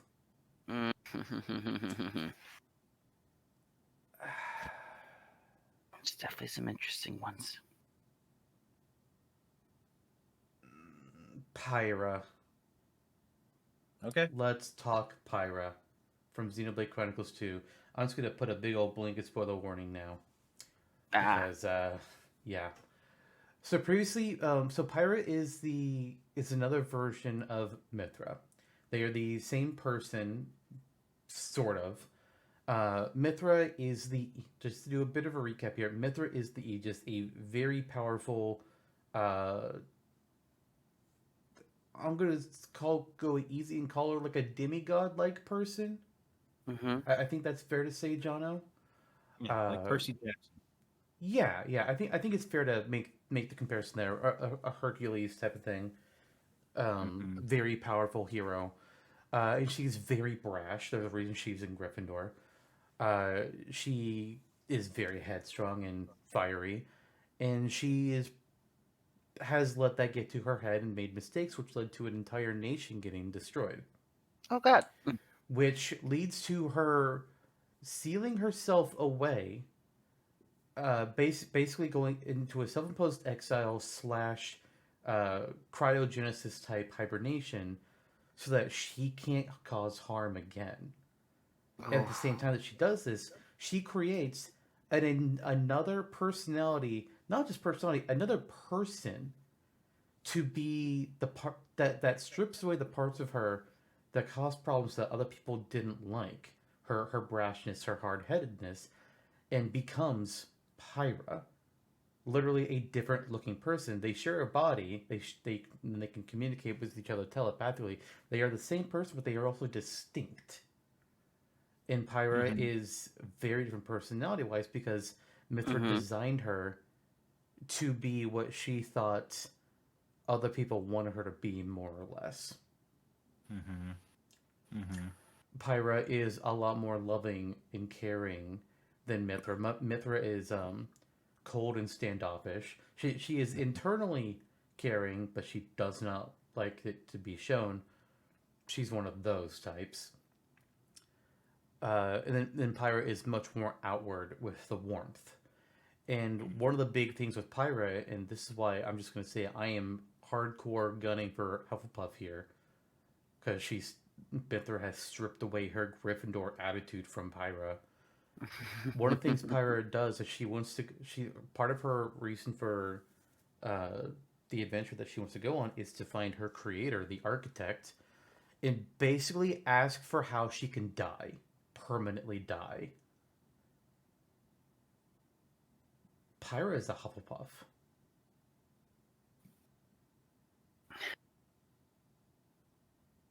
I it definitely. Oh, it's a lot of Pyra being a Hufflepuff for sure. Mm-hmm. Just for the fact that she's like likes to cook, and I feel like that's such a Hufflepuff strong trait. I'm like, you know what? Yeah, that adds to it as well. To speak as well to her ability to cook, I mentioned that Mithra changed herself to be what she thinks people want her to be. Mithra is a horrible cook, and she will kill you with her food. Hey, you remember the mystery food X Food from Persona X, 4? Yeah, yes. Mithra would do the same thing, but Pyra, the version of herself that she created to be that she thinks is better than her, is a master at cooking. Yeah. Mm-hmm. It's honestly like when you just play the basic of Xenoblade Chronicles 2, you don't know a lot of this about Mithra, but when you play the DLC prequel that came along a bit later, man, do they make you feel bad about Mithra. Yeah. Mm-hmm. But I think we're all in agreement here on Hufflepuff for Pyra. Yep, All right, very strong there. Not yellow. not yellow, very red. Yeah. Her and Very. Mithra kind of opposites. Mm-hmm. It's kind of funny how that works. Yeah. All right, Oh yeah, Donna. back to me. Yeah, it's That's back right. to you, sir. Back to me. Byleth. I was debating going Byleth, Mm-hmm. Who? another Fire Emblem character. Another Okay. Fire Emblem character. How do you Um, spell that? Byleth. yes. B-Y-L T ETH. E I T H TH. Not E. Oh no, ITH. I. Okay, I ETH. got him. Byleth. Hi, Byleth. Who are you? Introduce yourself to me. So in some respects similarly to the origin stories of characters like Ike, kind of Crom, Byleth, starts in kind of the trenches as a mercenary working for their father, Geralt, who is the leader of the cleverly named Geralt mercenaries. Uh, they uh, the very first chapter of the game, Geralt and Byleth help Edelgard, Dimitri, and Claude, who turn out to be the house leads of three their royal family members, their princes and a princess, who are going to school. Essentially, they're going to a like army academy at a monastery where they are learning how to fight and other subjects like wyvern dragon rearing and fishing, etc. Um, it's very funnily enough. I mean, there are houses. There, it's a school. It's a giant cathedral. It's very Hogwartsy in some respects. Byleth is the like a central teacher to these three houses. They are not indebted to either one. They exist and teach outside of them. And for the first third or half of the game, they're spending their time teaching each of the three houses at Karagmok Monastery across all subjects. They're extremely smart, um, very calculated. They're a strategist, a tactician, and they're also very mysterious. They don't remember much about their own past. They are cold. Their heart doesn't beat. Literally. Yeah, literally. Wow. They don't say a lot, and it's known. I mean, this is what I don't. Very I'm not very emotionally fond. stunted. Right. I'm not very fond of Avatar or Avatar-like characters happening in Fire Emblem like verbatim since Awakening. But there are some elements to Byleth to give them some credit here that are interesting because they take the silent protagonist role of this Avatar character and they have characters react to it. They're like, "Oh, Byleth, you are very quiet. You don't say a lot. You don't do a lot." It, So it's a rare case of taking a relatively speaking silent protagonist, because he's not really, and making a canon reason why he is like this. Mm-hmm. Like I think a joke for Chrono Trigger is that people say that, like, oh, it's either he's mute or every time he tries to say something, somebody interrupts him and says what he was thinking for him, so he never has to speak. But Violet's like, no, there is a canon reason why he's like this. His heart doesn't beat. He's emotionally stunted. He is essentially the product of science child experimentation, Hmm. and it kind of fucked with him on a biological level. Dude, Wow. it is that yes, and it is so incredibly fucked up. The character who does it, who is seen as a protagonist in many cases, I don't them. understand. Like, how can you level that to be like, I like Rhea? Let me sum it Right? up for you. This is not a blank statement. This is not why everybody likes Rhea. But here, let me sum it up for you for why a lot of people like Rhea. One word: mommy. And that's all I need to say about the internet. Yeah, yeah. And They like excuse they me, I even need like to her go more wash than my mouth out because I said that word. Eh. Hate it. but I hated it too. personally, I think Ravenclaw would suit Byleth best. Violet is one. The reason why I debated a couple times if I wanted to be the one to bring him up, but I was just like, I don't know where to go with Violet, so I'm just gonna not for now. Mm-hmm. Ravenclaw is kind of like where I was thinking, but Ravenclaw to me is a lot of knowledge, like intentionally seeking out knowledge, and I think you could make that argument for Byleth, but Mm-hmm. Byleth isn't necessarily like super book smart. Byleth is very skilled at fighting. He picked up how to murder a man with a variety of weapons quite easily and became known as the Ashen Demon, whereas his father is the Blade Breaker, and is feared. He you don't really see how much he's feared in Three Houses, but in the spin-off game Three Hopes, where your protagonist is a different character, you get to see the fear that Byleth puts into people with just his name, which is terrifying. Like Interesting. if you find out that you're going up against Gerald's mercenaries, just like, okay, they're really good mercenaries, but I think we got this. And you hear Gerald's there, it's like, okay, the Blaze Breakers here, we might be in trouble. Then you hear Byleth is there, just like, oh fuck, get out, Oh no, no. abandon, flee for your lives. Death Hmm. is coming.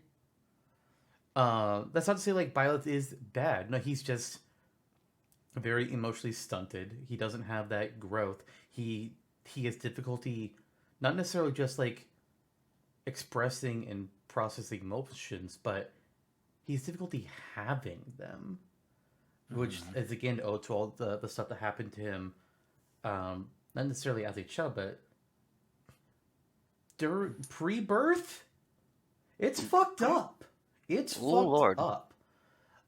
But I think there's a little bit of Hufflepuff in that he's very caring. Like, he wasn't chosen to be a teacher because he's smart. He was chosen to be a teacher because they wanted to keep an eye on him, because they Mm-hmm. recognized him from being a child. It's like, holy shit, you're supposed to be dead. I'm giving you a job to keep an eye on you. It's more or less what's happening there. But Oh, wow. he turns out to be incredibly good at teaching, which is largely because you're controlling the character and you're having him teach classes and you're improving student stats in that regard. So that's kind of a player thing. But you could also send Byleth to class and increase his stats that way, which then theoretically makes me a better teacher because he's like, oh, I'm a melee fighter, but I have students that are mages. I so study up on magics. He can then teach those students what they need. And also, everybody keeps losing their items all across the campus, and yet he looks at it and he instantly knows who it is, and he goes and delivers it to them like a good Hufflepuff does. They're good finders, Oh my god, you did not just sneak that in there. You're goddamn right, I did. God damn. God damn.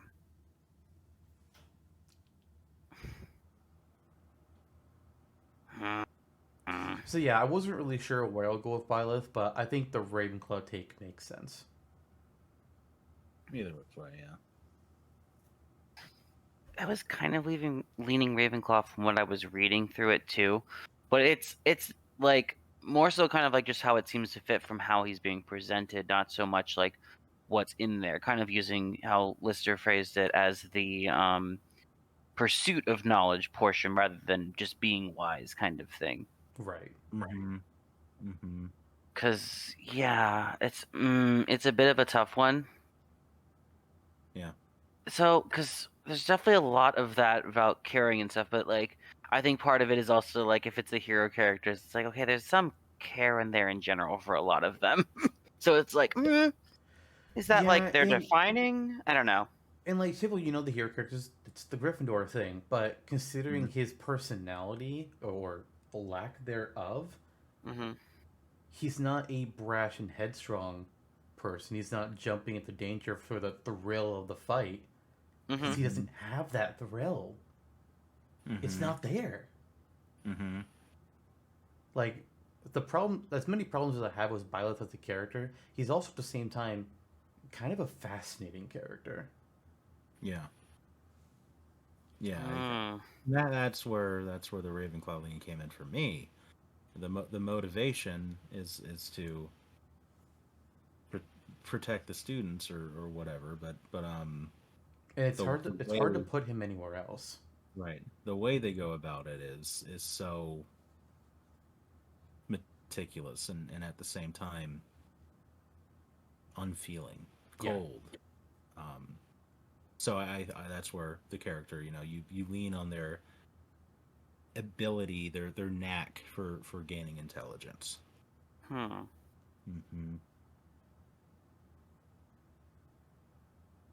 Sure.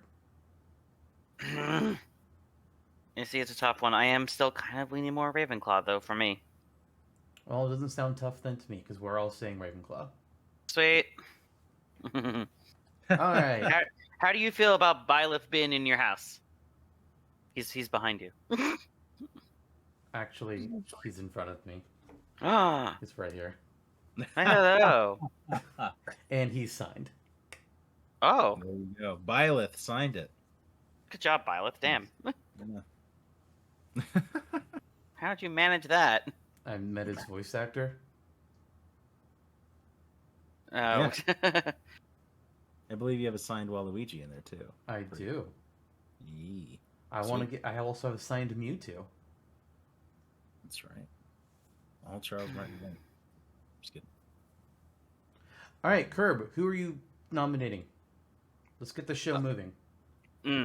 This is going to be longer than the previous parts, apparently. So let's try to get through things. I nominate for eviction. Yeah, let's knock an easy one out of the way, and I'm gonna take it from you. Hi, Sephiroth. How you doing? You see, it's funny you say Sephiroth is easy, and that's because you haven't seen this game yet. Oh no! Which adds depth to Sephiroth. Dang it! Okay. Sephiroth, I'm gonna have to go into a few things here because because I had you play Final Fantasy VII with me. You know that Sephiroth wasn't always crazy. Right. There was a man, a normal man underneath it. He was basically raised at the company Shinra, and to be their perfect soldier.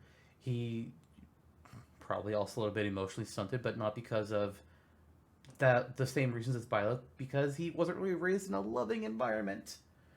Um, but he did still have friends. He had two really close friends, and you'll learn more about their story when I have you play through Crisis Core with me. But he was the hero. Well, at least he thought he was a hero. He's treated as a war hero from the Wu Tai War. But it's only later when he learns some truths about his origins that he kind of goes crazy. Oh no. Partially being manipulated by Genova, but that's what occurs. But taking Sephiroth as he's more primarily known through Final Fantasy VII, he is psychotic. He is trying to cause a calamity to occur with the planet, slam a meteor, and destroy a large chunk of the planet and a large chunk of people, so that he can then merge with the planet and do what his quote unquote mother once did, and journey through the stars to land on another planet. Why he wants to go to another planet, I honestly don't remember why he wants to go to another planet. That's kind of weird to me.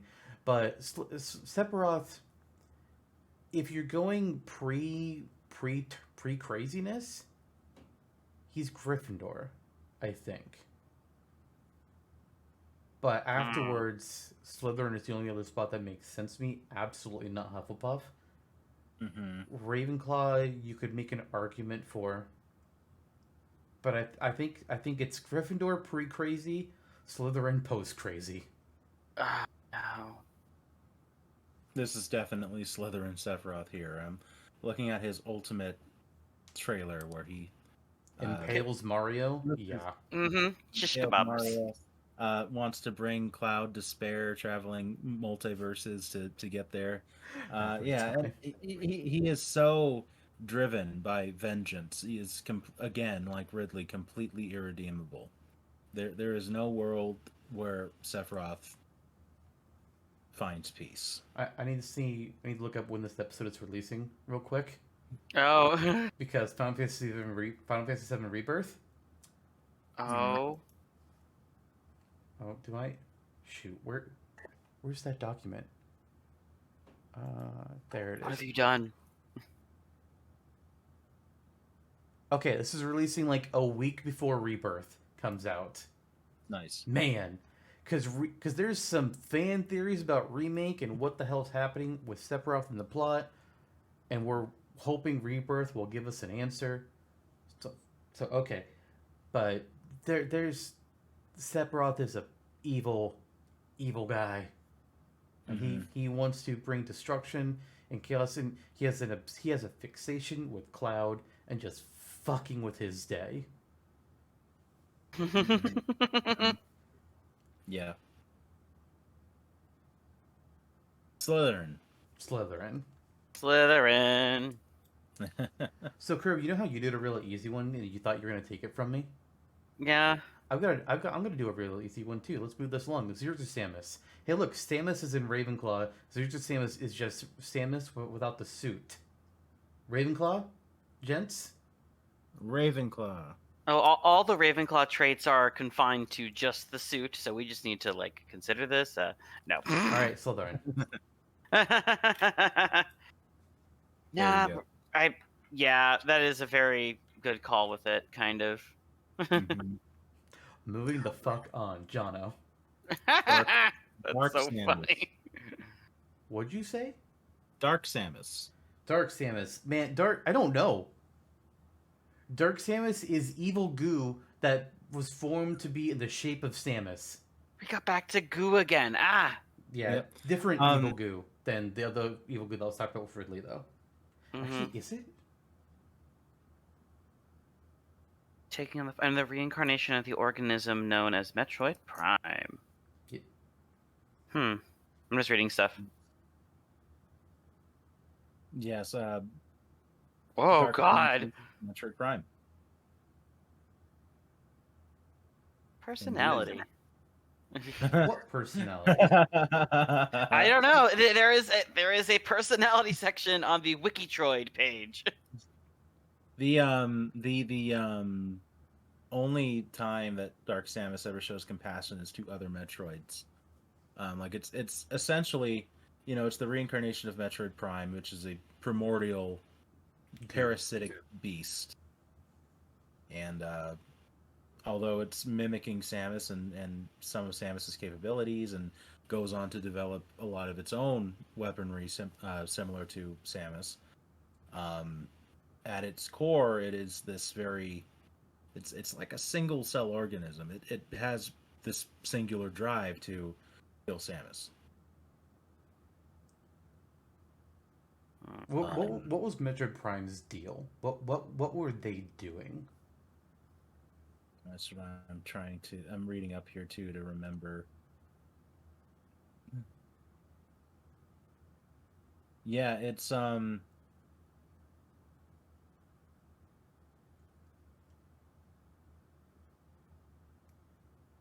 so it's a mutagenic poisonous parasitic entity that took over Talon 4, the Chozo the adopted Chozo world, and is responsible for killing the Chozo. I'm gonna make a blanket statement here. I think anything that's a parasite, you can argue as a Slytherin, because what is a parasite's thing? To take over or to consume. That is its singular drive. Right.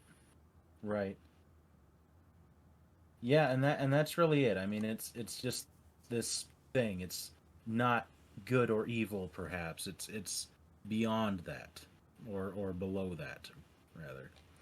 And it's just there. It's an all-consuming entity. Okay. Slytherin. I think Slytherin, yeah. All right, Curb.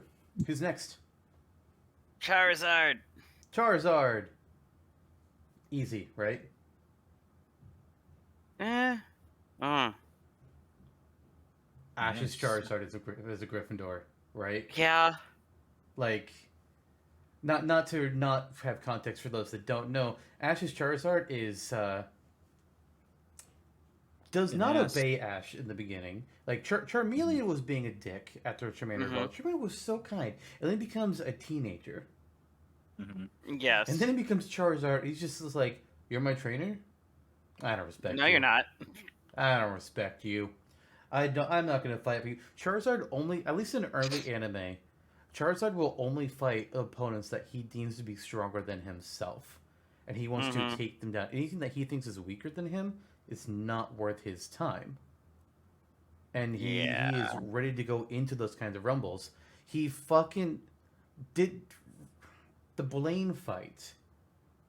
Did he not basically pile drive a Magmar into a volcano? He seismic tossed it, yeah. Yeah. Gryffindor. Yeah. There were some potential Slytherin states in there, like traits in there, like especially the arrogant side of it. True. But very strong. That yeah. I'm with you. All right, next. Sonic the Hedgehog. Is he a Gryffindor or is he a Hufflepuff? I feel like it comes down to motivation a lot of times because he is fighting to help his friends a lot and defend them, freeing the animals from Robotnik's machines. But I think why I'm going to lean Gryffindor for Sonic here is because, oh man, I just realized there's a Sonic fan that's going to roast me if they think I'm wrong. Oh boy. The reason why I'm saying Sonic for Gryffindor is a lot of the fact that he will I think his attitude. I can't speak to specific examples really because I don't play much of Sonic, so it's just me outside of knowledge really. But I think his attitude is very Gryffindor. It's like he jumps in front of Eggman's face, taunts him regularly. Mm-hmm. I don't see a Hufflepuff doing that. He does. And even in Smash, you're too slow. Come You're on, too step slow. up. God. Yeah, I agree. Like there's definitely Hufflepuff traits, but I feel like he's very Gryffindor. Mm-hmm. Yeah, it is because like I wanted to make the joke of like, oh, Hufflepuff because chili dogs. Moving on. But yeah. Also- floor chili dogs give you health. Yes. Also, I just realized they could have done the "Who the heck is the dragon" again and applied to Charizard last time. But Yeah, nope. yeah, but I knew you meant Ridley. Yeah. I knew. Mm-hmm. Right. Mm-hmm. But yeah, Sonic is so Gryffindor, very much. Mm-hmm. Yeah.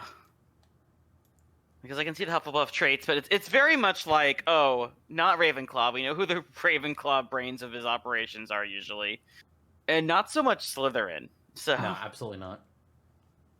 I mean, and I'm not going to dwell too much on it because I'm kind of thinking like the whole crew, and it's like, Knuckles could be an interesting like good Slytherin situation. I don't know, but he's kind of brash. I don't think I would call Knuckles a Slytherin. I think he's a Gryffindor. I could see. Yeah, that's probably makes more Tails sense. is a Ravenclaw. Mhm. Eggman is a Slytherin. And then I don't know where I would put the others. What about Amy Big? feels very Hufflepuff. Oh wait, I was Or wondering Gryffindor, that, but actually. I don't know enough about Amy's character other than Big Hammer and like Sonic. Those are the only personality traits about Amy I know. And yes, I'm counting as Yeah. a Big Hammer as a personality trait. Yes. And then Shadow, I forgot Shadow. Shadow's actually kind of complicated to answer that too. Isn't he? Is Shadow a Hufflepuff? Oh, please. I don't know about that. Maria. Oh. Okay. Oh. Oh. Moving on. I'm gonna get Yes, murdered moving later. on. Yes, you are. E102 Gamma. What? What? Oh, right. That's uh, another Sonic character. It's a robot. Oh, Min. Gamma! I forgot about Gamma. Jet the Hawk. Oh gosh. Swallow the Albatross.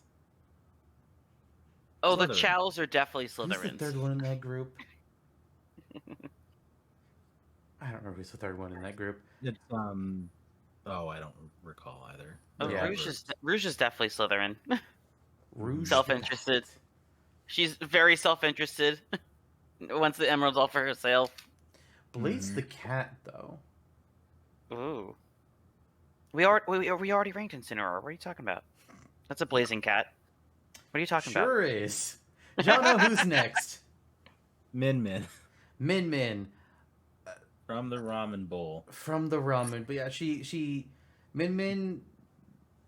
Arms is a weird fucking game. Arms' lore makes no sense. It's like you're a regular Curb. I want you to imagine a scenario here. You're a regular Okay. person. You're walking along the street. You know, just having a great old day. And all of a sudden, your arms turn into giant springs. Whee! Oh, wow. Like really long giant springs, and you're basically told, "Congratulations, you have mutated, and you now have arms." Full caps. You should probably go join the arms fighting tournament. Get ready to box with your really long spring arms. Mm-hmm. Arms' lore makes no fucking sense. Yeah. Yeah. So Min Min has, these long spring arms that she can punch people with. I don't remember what her three varieties are. Besides, one of them is like the big heavy one. Wait, no, is it shock? Yeah, it's chakram. She's got like a big heavy one, then like spinning chakrams, and then like her signature one is a dragon head, which shoots out lightning laser. Hmm. Yeah. Mhm. Also, Min Min works at her family's ramen restaurant. And that's all I can tell you about Min Min as a character. And so I'm just gonna say Hufflepuff. 'Cause food? Because working at your family restaurant, Yeah. Jonno. Are there Slytherin tendencies like Little Mac wanting to be a boxing champ? I don't think that's her motive. I mean, are you No. looking at something to prove me wrong? Because I don't know. No, I'm not, because Okay. even like Arms has a central antagonist with Dr. Coyle, and even then it's And very Headlock. and Headlock. But it's like it's not very defined. Dr. Coyle definitely Slytherin. Mm-hmm. So was Oh, Max yes. Brass. Mm-hmm. Mm-hmm. Yeah, I'm with you. When you don't have a lot to hinge on the family business. Hufflepuff. What'd you just say? Hinge on the family business. Slytherin. It's like, Slytherin is the family What? business? Yeah. What? If your family business is murder, I don't know. I mean, that's a thing. I know. So yeah, you're absolutely right. The wiki is not exactly saying much. Neither does the game itself. Yeah. And that's the least of its problems. There's one thing I want to check about Min Min's wiki page, actually. So the backstory has one line, because all the other ones is like, oh, I can go to a section that says personality. There's one line, and it just happens to be in the backstory. Can her fiery personality bring the championship belt home to her family's restaurant? What about this? What about this fiery personality? Fiery personality what is it? implies Gryffindor. Mm-hmm. Official stats. Yeah, officially that's something I wanted to look up. Her fiery personality is she jumps around and says ramen a lot. Really? Ramen, Yeah. Ramen min. I do appreciate that her two highest stats are tied for maxed out. They are kicking and love of ramen. I mean, food motivated. Also, her arms look like ramen noodles. Yep. Like every character's like extendable arms have a design to them. Like Master Mummy looks like mummy bandages. Spring Man looks like the spring. Spring Min. And then Min Min looks like ramen. Yeah. Look, I don't know where else I'd put her other than the Hufflepuff too. Then she goes to Hufflepuff. Yeah. Yellow to Hufflepuff. Yeah. Huffle what? Curb, there are 4 characters left. You only get to choose. This is the last time that you get to choose, because when we get to 1 character left, that's it. Who's your final one that you get to pick? I am picking Pichu, and we can struggle with this one. Pichu is Baby Pikachu. Baby Pikachu. It's not a fuck. I don't know. Jonno, give me something. Curb, pitch. Somebody pitch something. The Pichu Bros. Maybe the Whomst. The Pichu Brothers. You know them? The Pichu Brothers.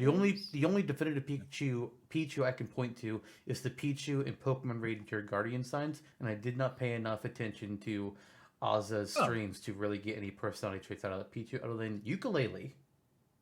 The Pichu Brothers were like little short skits from the anime.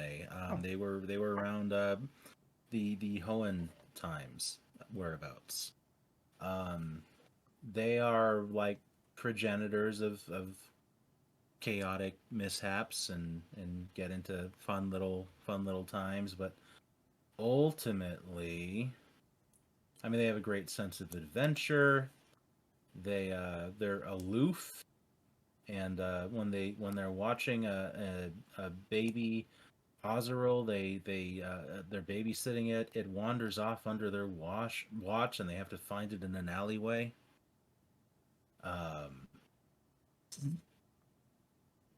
And it's just a series of little episodes and that were on like the back of the back end of Pokemon DVDs back in the day, like little extras, that vignettes that show that they're immature little like baby Pokemon that do funny things on accident. Yeah, and they do like to play the ukulele. That's also I saw that too. Ukulele Pichu. Okay. Yeah. Major. Oh, Mhm. there are actually personality and characteristics of the Pichu brothers on. I'm looking at the same page. Nice. They're the leaders of their friendship group, the Pichu Posse. They play outside of the Pokemon Clubhouse. A call out for help will lead their friends to assemble immediately. So wait, they're called Pichu Big and Pichu Little? That's their names? Apparently so. Pichu Big! Pichu Big! Pichu Big has a full tuft of hair and is bigger and older and is More mature and mature. sensible. While Pichu Little is typically impulsive, playful, and argumentative. They get into heated arguments, but they care about one another. And one time, Pichu Big led the search for his lost brother, Pichu Little. Okay. So what does that mean for a Hogwarts house? Hufflepuff. He's baby. He would fit entirely in the hat. I don't think the hat has anything yet for him.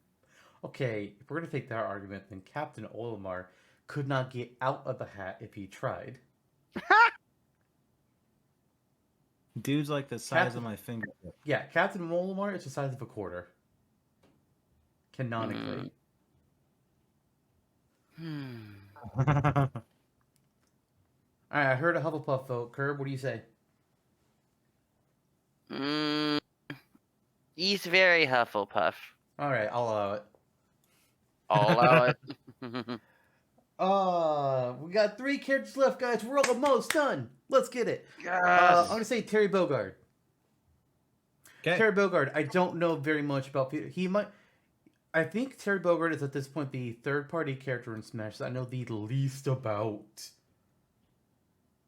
I've Terry watched Fatal Fury, Bogard. but I think what I remember of Terry is his father was killed when he was young by Geese Howard. Yes. Geese? Yes, Geese. That is his name, Geese. Okay. He's not an untitled Geese though. He's actually a CEO. He's an evil dick, kind of like Heihachi. But Geese ends up creating the King of Fighters fighting tournament, and Terry and his brother both sign up to essentially get revenge for their father. Mm-hmm.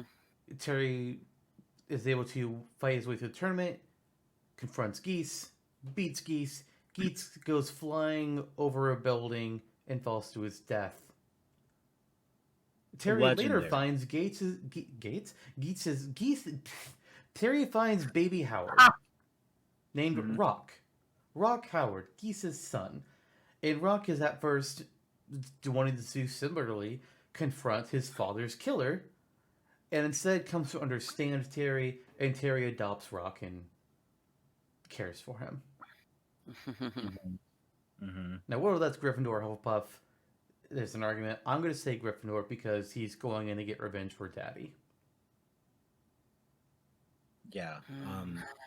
Geese and Terry's dad, who was apparently named Jeff, they were friends. They went to the same martial arts school, and they were the two best fighters. Top 2 students.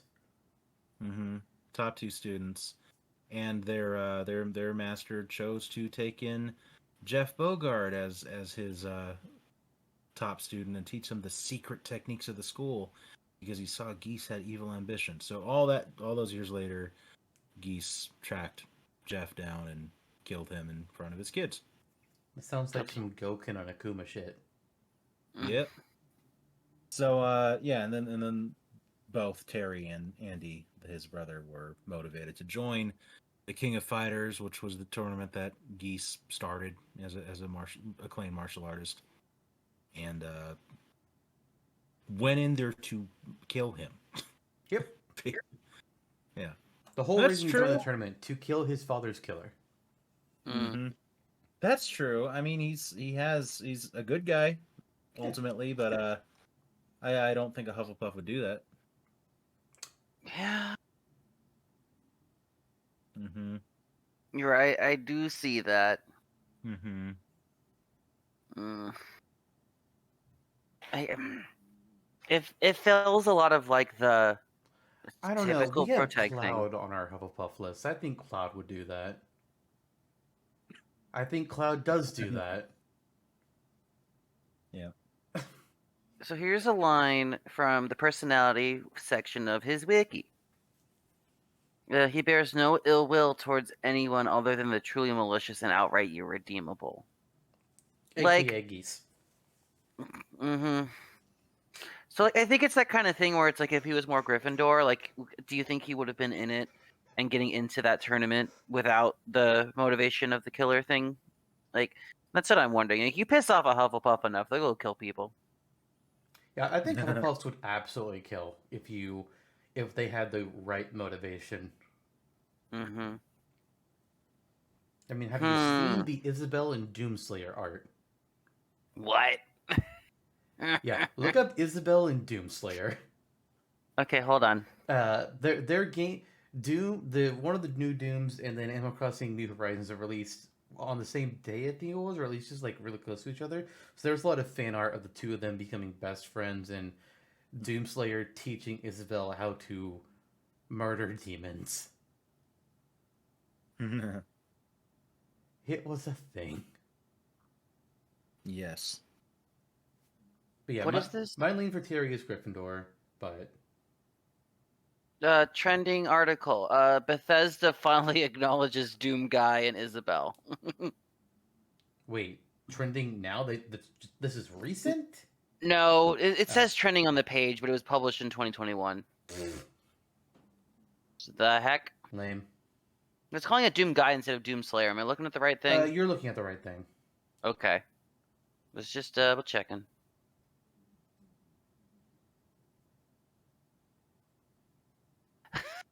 This article is written like they're actually like a celebrity couple in the comments of it. Oh, this is great. Yeah.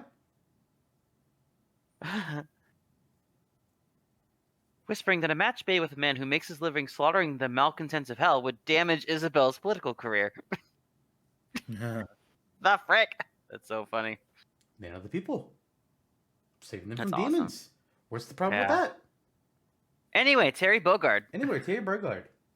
Burglard? Burglard. Burger. Hold the door. Hamburger. What? Hold the door. Hold the door. Oh God. Okay, Oh, so thinking. Not too hard.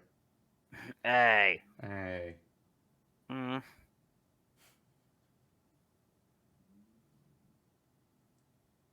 Oh, this.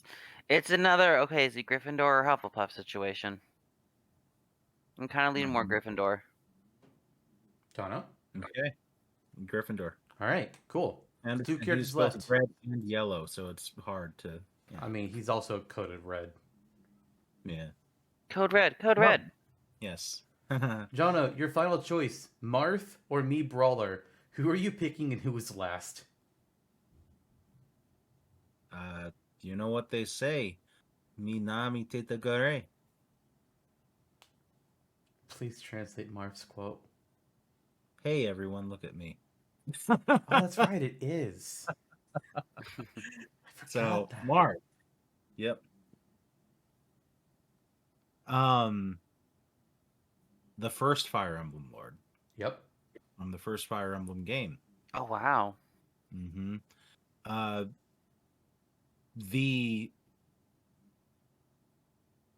very noble, very noble, forthright, brave, but also gentle, calm, sometimes aloof, especially in the romantic world.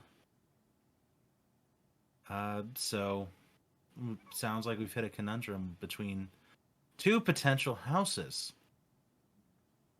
I wonder which ones those could be. Slytherin. Mm-hmm. Going so Marth is very and this is partially with the times and in his these games came out in the early 90s. So there's only so much you can really draw from the story and what you're told by the directors, like, oh, this is So he's a very humbled, kind, gentle person, but has an air of nobility that he holds pride in. And his ultimate goal, initially driven like so many Fire Emblem characters, by like inner family turmoil, becomes world saving. My lean here is Gryffindor. Interesting. Oh, I thought you were going to say Hufflepuff. Mm-hmm. Hmm. It just could be either one. Could be either one. But I think what sets him slightly more into Gryffindor camp is how much pride he holds in his being a prince and later a king. Okay. Mm-hmm. Where it becomes more of a historic, prideful thing. But it could go either way. Honestly, the character, stewing on it here in this kind of analysis, he's not too different than Crom. He just hasn't eaten a whole orange. Maybe one day. Maybe one day. Nice guy. Good kid. Good kid. Good kid. Hate that he has to do all that stuff, before his birthday.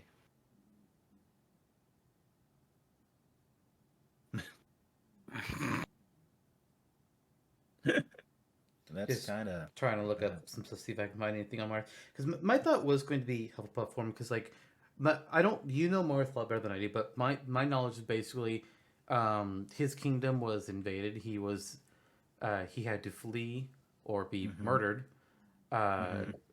Something happens with his sister. I don't remember if she just gets captured or she gets killed, but I know that he wears her tiara, for her. And it's. And then he goes on a journey to free his kingdom and take it back. And then basically forges the, instead of it just being a kingdom, he forges the Arcanaean Alliance and becomes its first king. Yeah. Just like Dimitri. What? The Leicester Alliance. Oh, wait, that was already there. Wait, Dimitri the Leicester Alliance? First of all, sorry. Dimitri is of the kingdom of Fargus. Claude is of the Leicester Alliance. Dimitri's sister is his half-sister, and he definitely does not wear her tiara.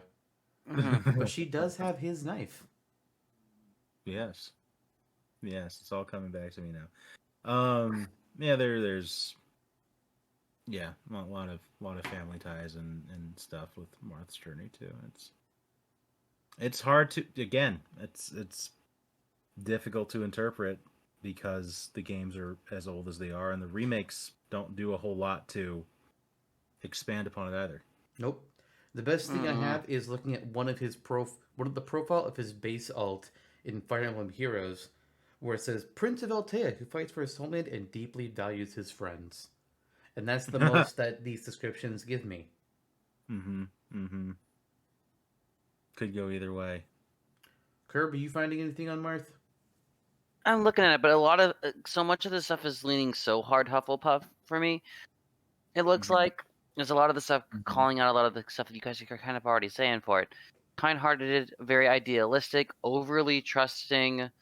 Where's the other one I just had too? But like also being very extremely humble, which is so not Gryffindor. When he gets somewhat bashful when complimented by his descendants. Yeah, often seek constant reassurance in his decisions. Reflects an open-mindedness to other opinions.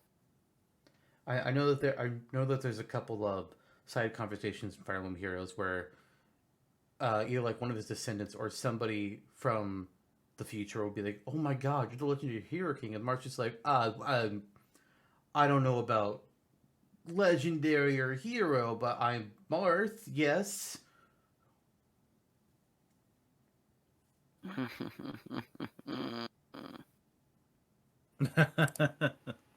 That's true. Thinking into the heroes of it all, and also Engage, which I had not. Oh yeah, Engage. Forgot about that. Yeah, he's a nice guy. He's a nice guy, you know. He's there, does his things. He does. I mean, it beats you over the head with the power of friendship later on and Engaged. Okay, yeah.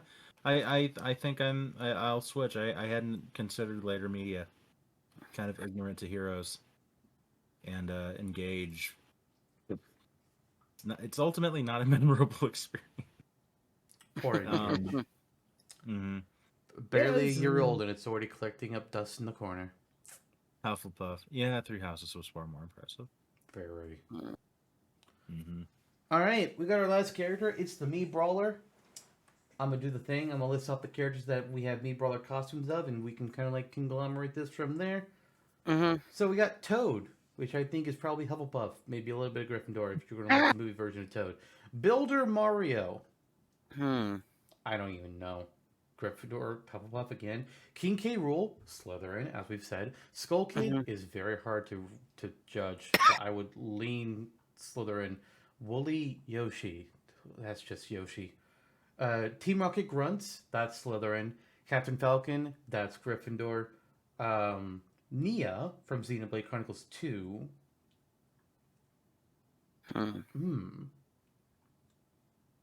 Gryffindor or Hufflepuff? I'm leaning Hufflepuff for Nia. Callie from Splatoon, which I would say she's Gryffindor. Spring Man and Ribbon Girl from ARMS, and Ninjara. Ninjara's a Slytherin fucking douche. I'll allow it. He's a prick to fight against. Knuckles from Sonic, who I would call a Gryffindor. Tifa from Final Fantasy, I think I would call a Hufflepuff. Heihachi from Tekken is definitely a Slytherin. Akira from Virtual Fighter, I don't know enough about. Same with Jackie from Virtual Fighter, and then there's Ryo Sakazaki and Iori Yagami from King of Fighters and Art of Fighting, reversed. Bomberman, fucking I don't know. Shantae, Hufflepuff maybe. Iori is Slytherin for sure. Noted. And then I believe that's it. Okay. That's pretty evenly spread amongst those three houses. Yeah. Hufflepuff. Well, we put one in Gryffindor, one in Hufflepuff. We can put one in Slytherin. Wait, what? No, the gunner was in Ravenclaw, and then the sword fighter's in Gryffindor. Right, one in Gryffindor, one in Ravenclaw. We can put one in Slytherin. I thought Hufflepuff. You think Hufflepuff for Me Brawler? Overall? Oh well, actually, ooh, right. Forgot about some of the characters here. King K. Rool, Skull Kid, Team Rocket, Ninjara, asterisk. Heihachi, you said Iori. I'll trust that. That is actually a lot of Slytherin. Yeah. Could go either way. There is a lot of Slytherin for it. Like the brawler type really is like very Gryffindor coded for me too, for like just head on getting into stuff too. So it's like, oh, I kind of lean it there. But yeah, a lot of the. Right. Does a brawler have ambition? Is there is the reason behind their becoming a brawler to be the best brawler? Yeah, there's not enough for that. Shoot. If that's the case, I think it's more in the Hufflepuff category. Does the Me Brawler want to collect a horde of 1 million bananas and take them to their own personal mechanized island, not to eat, but to simply screw over Donkey Kong? I mean, I would. I would do that.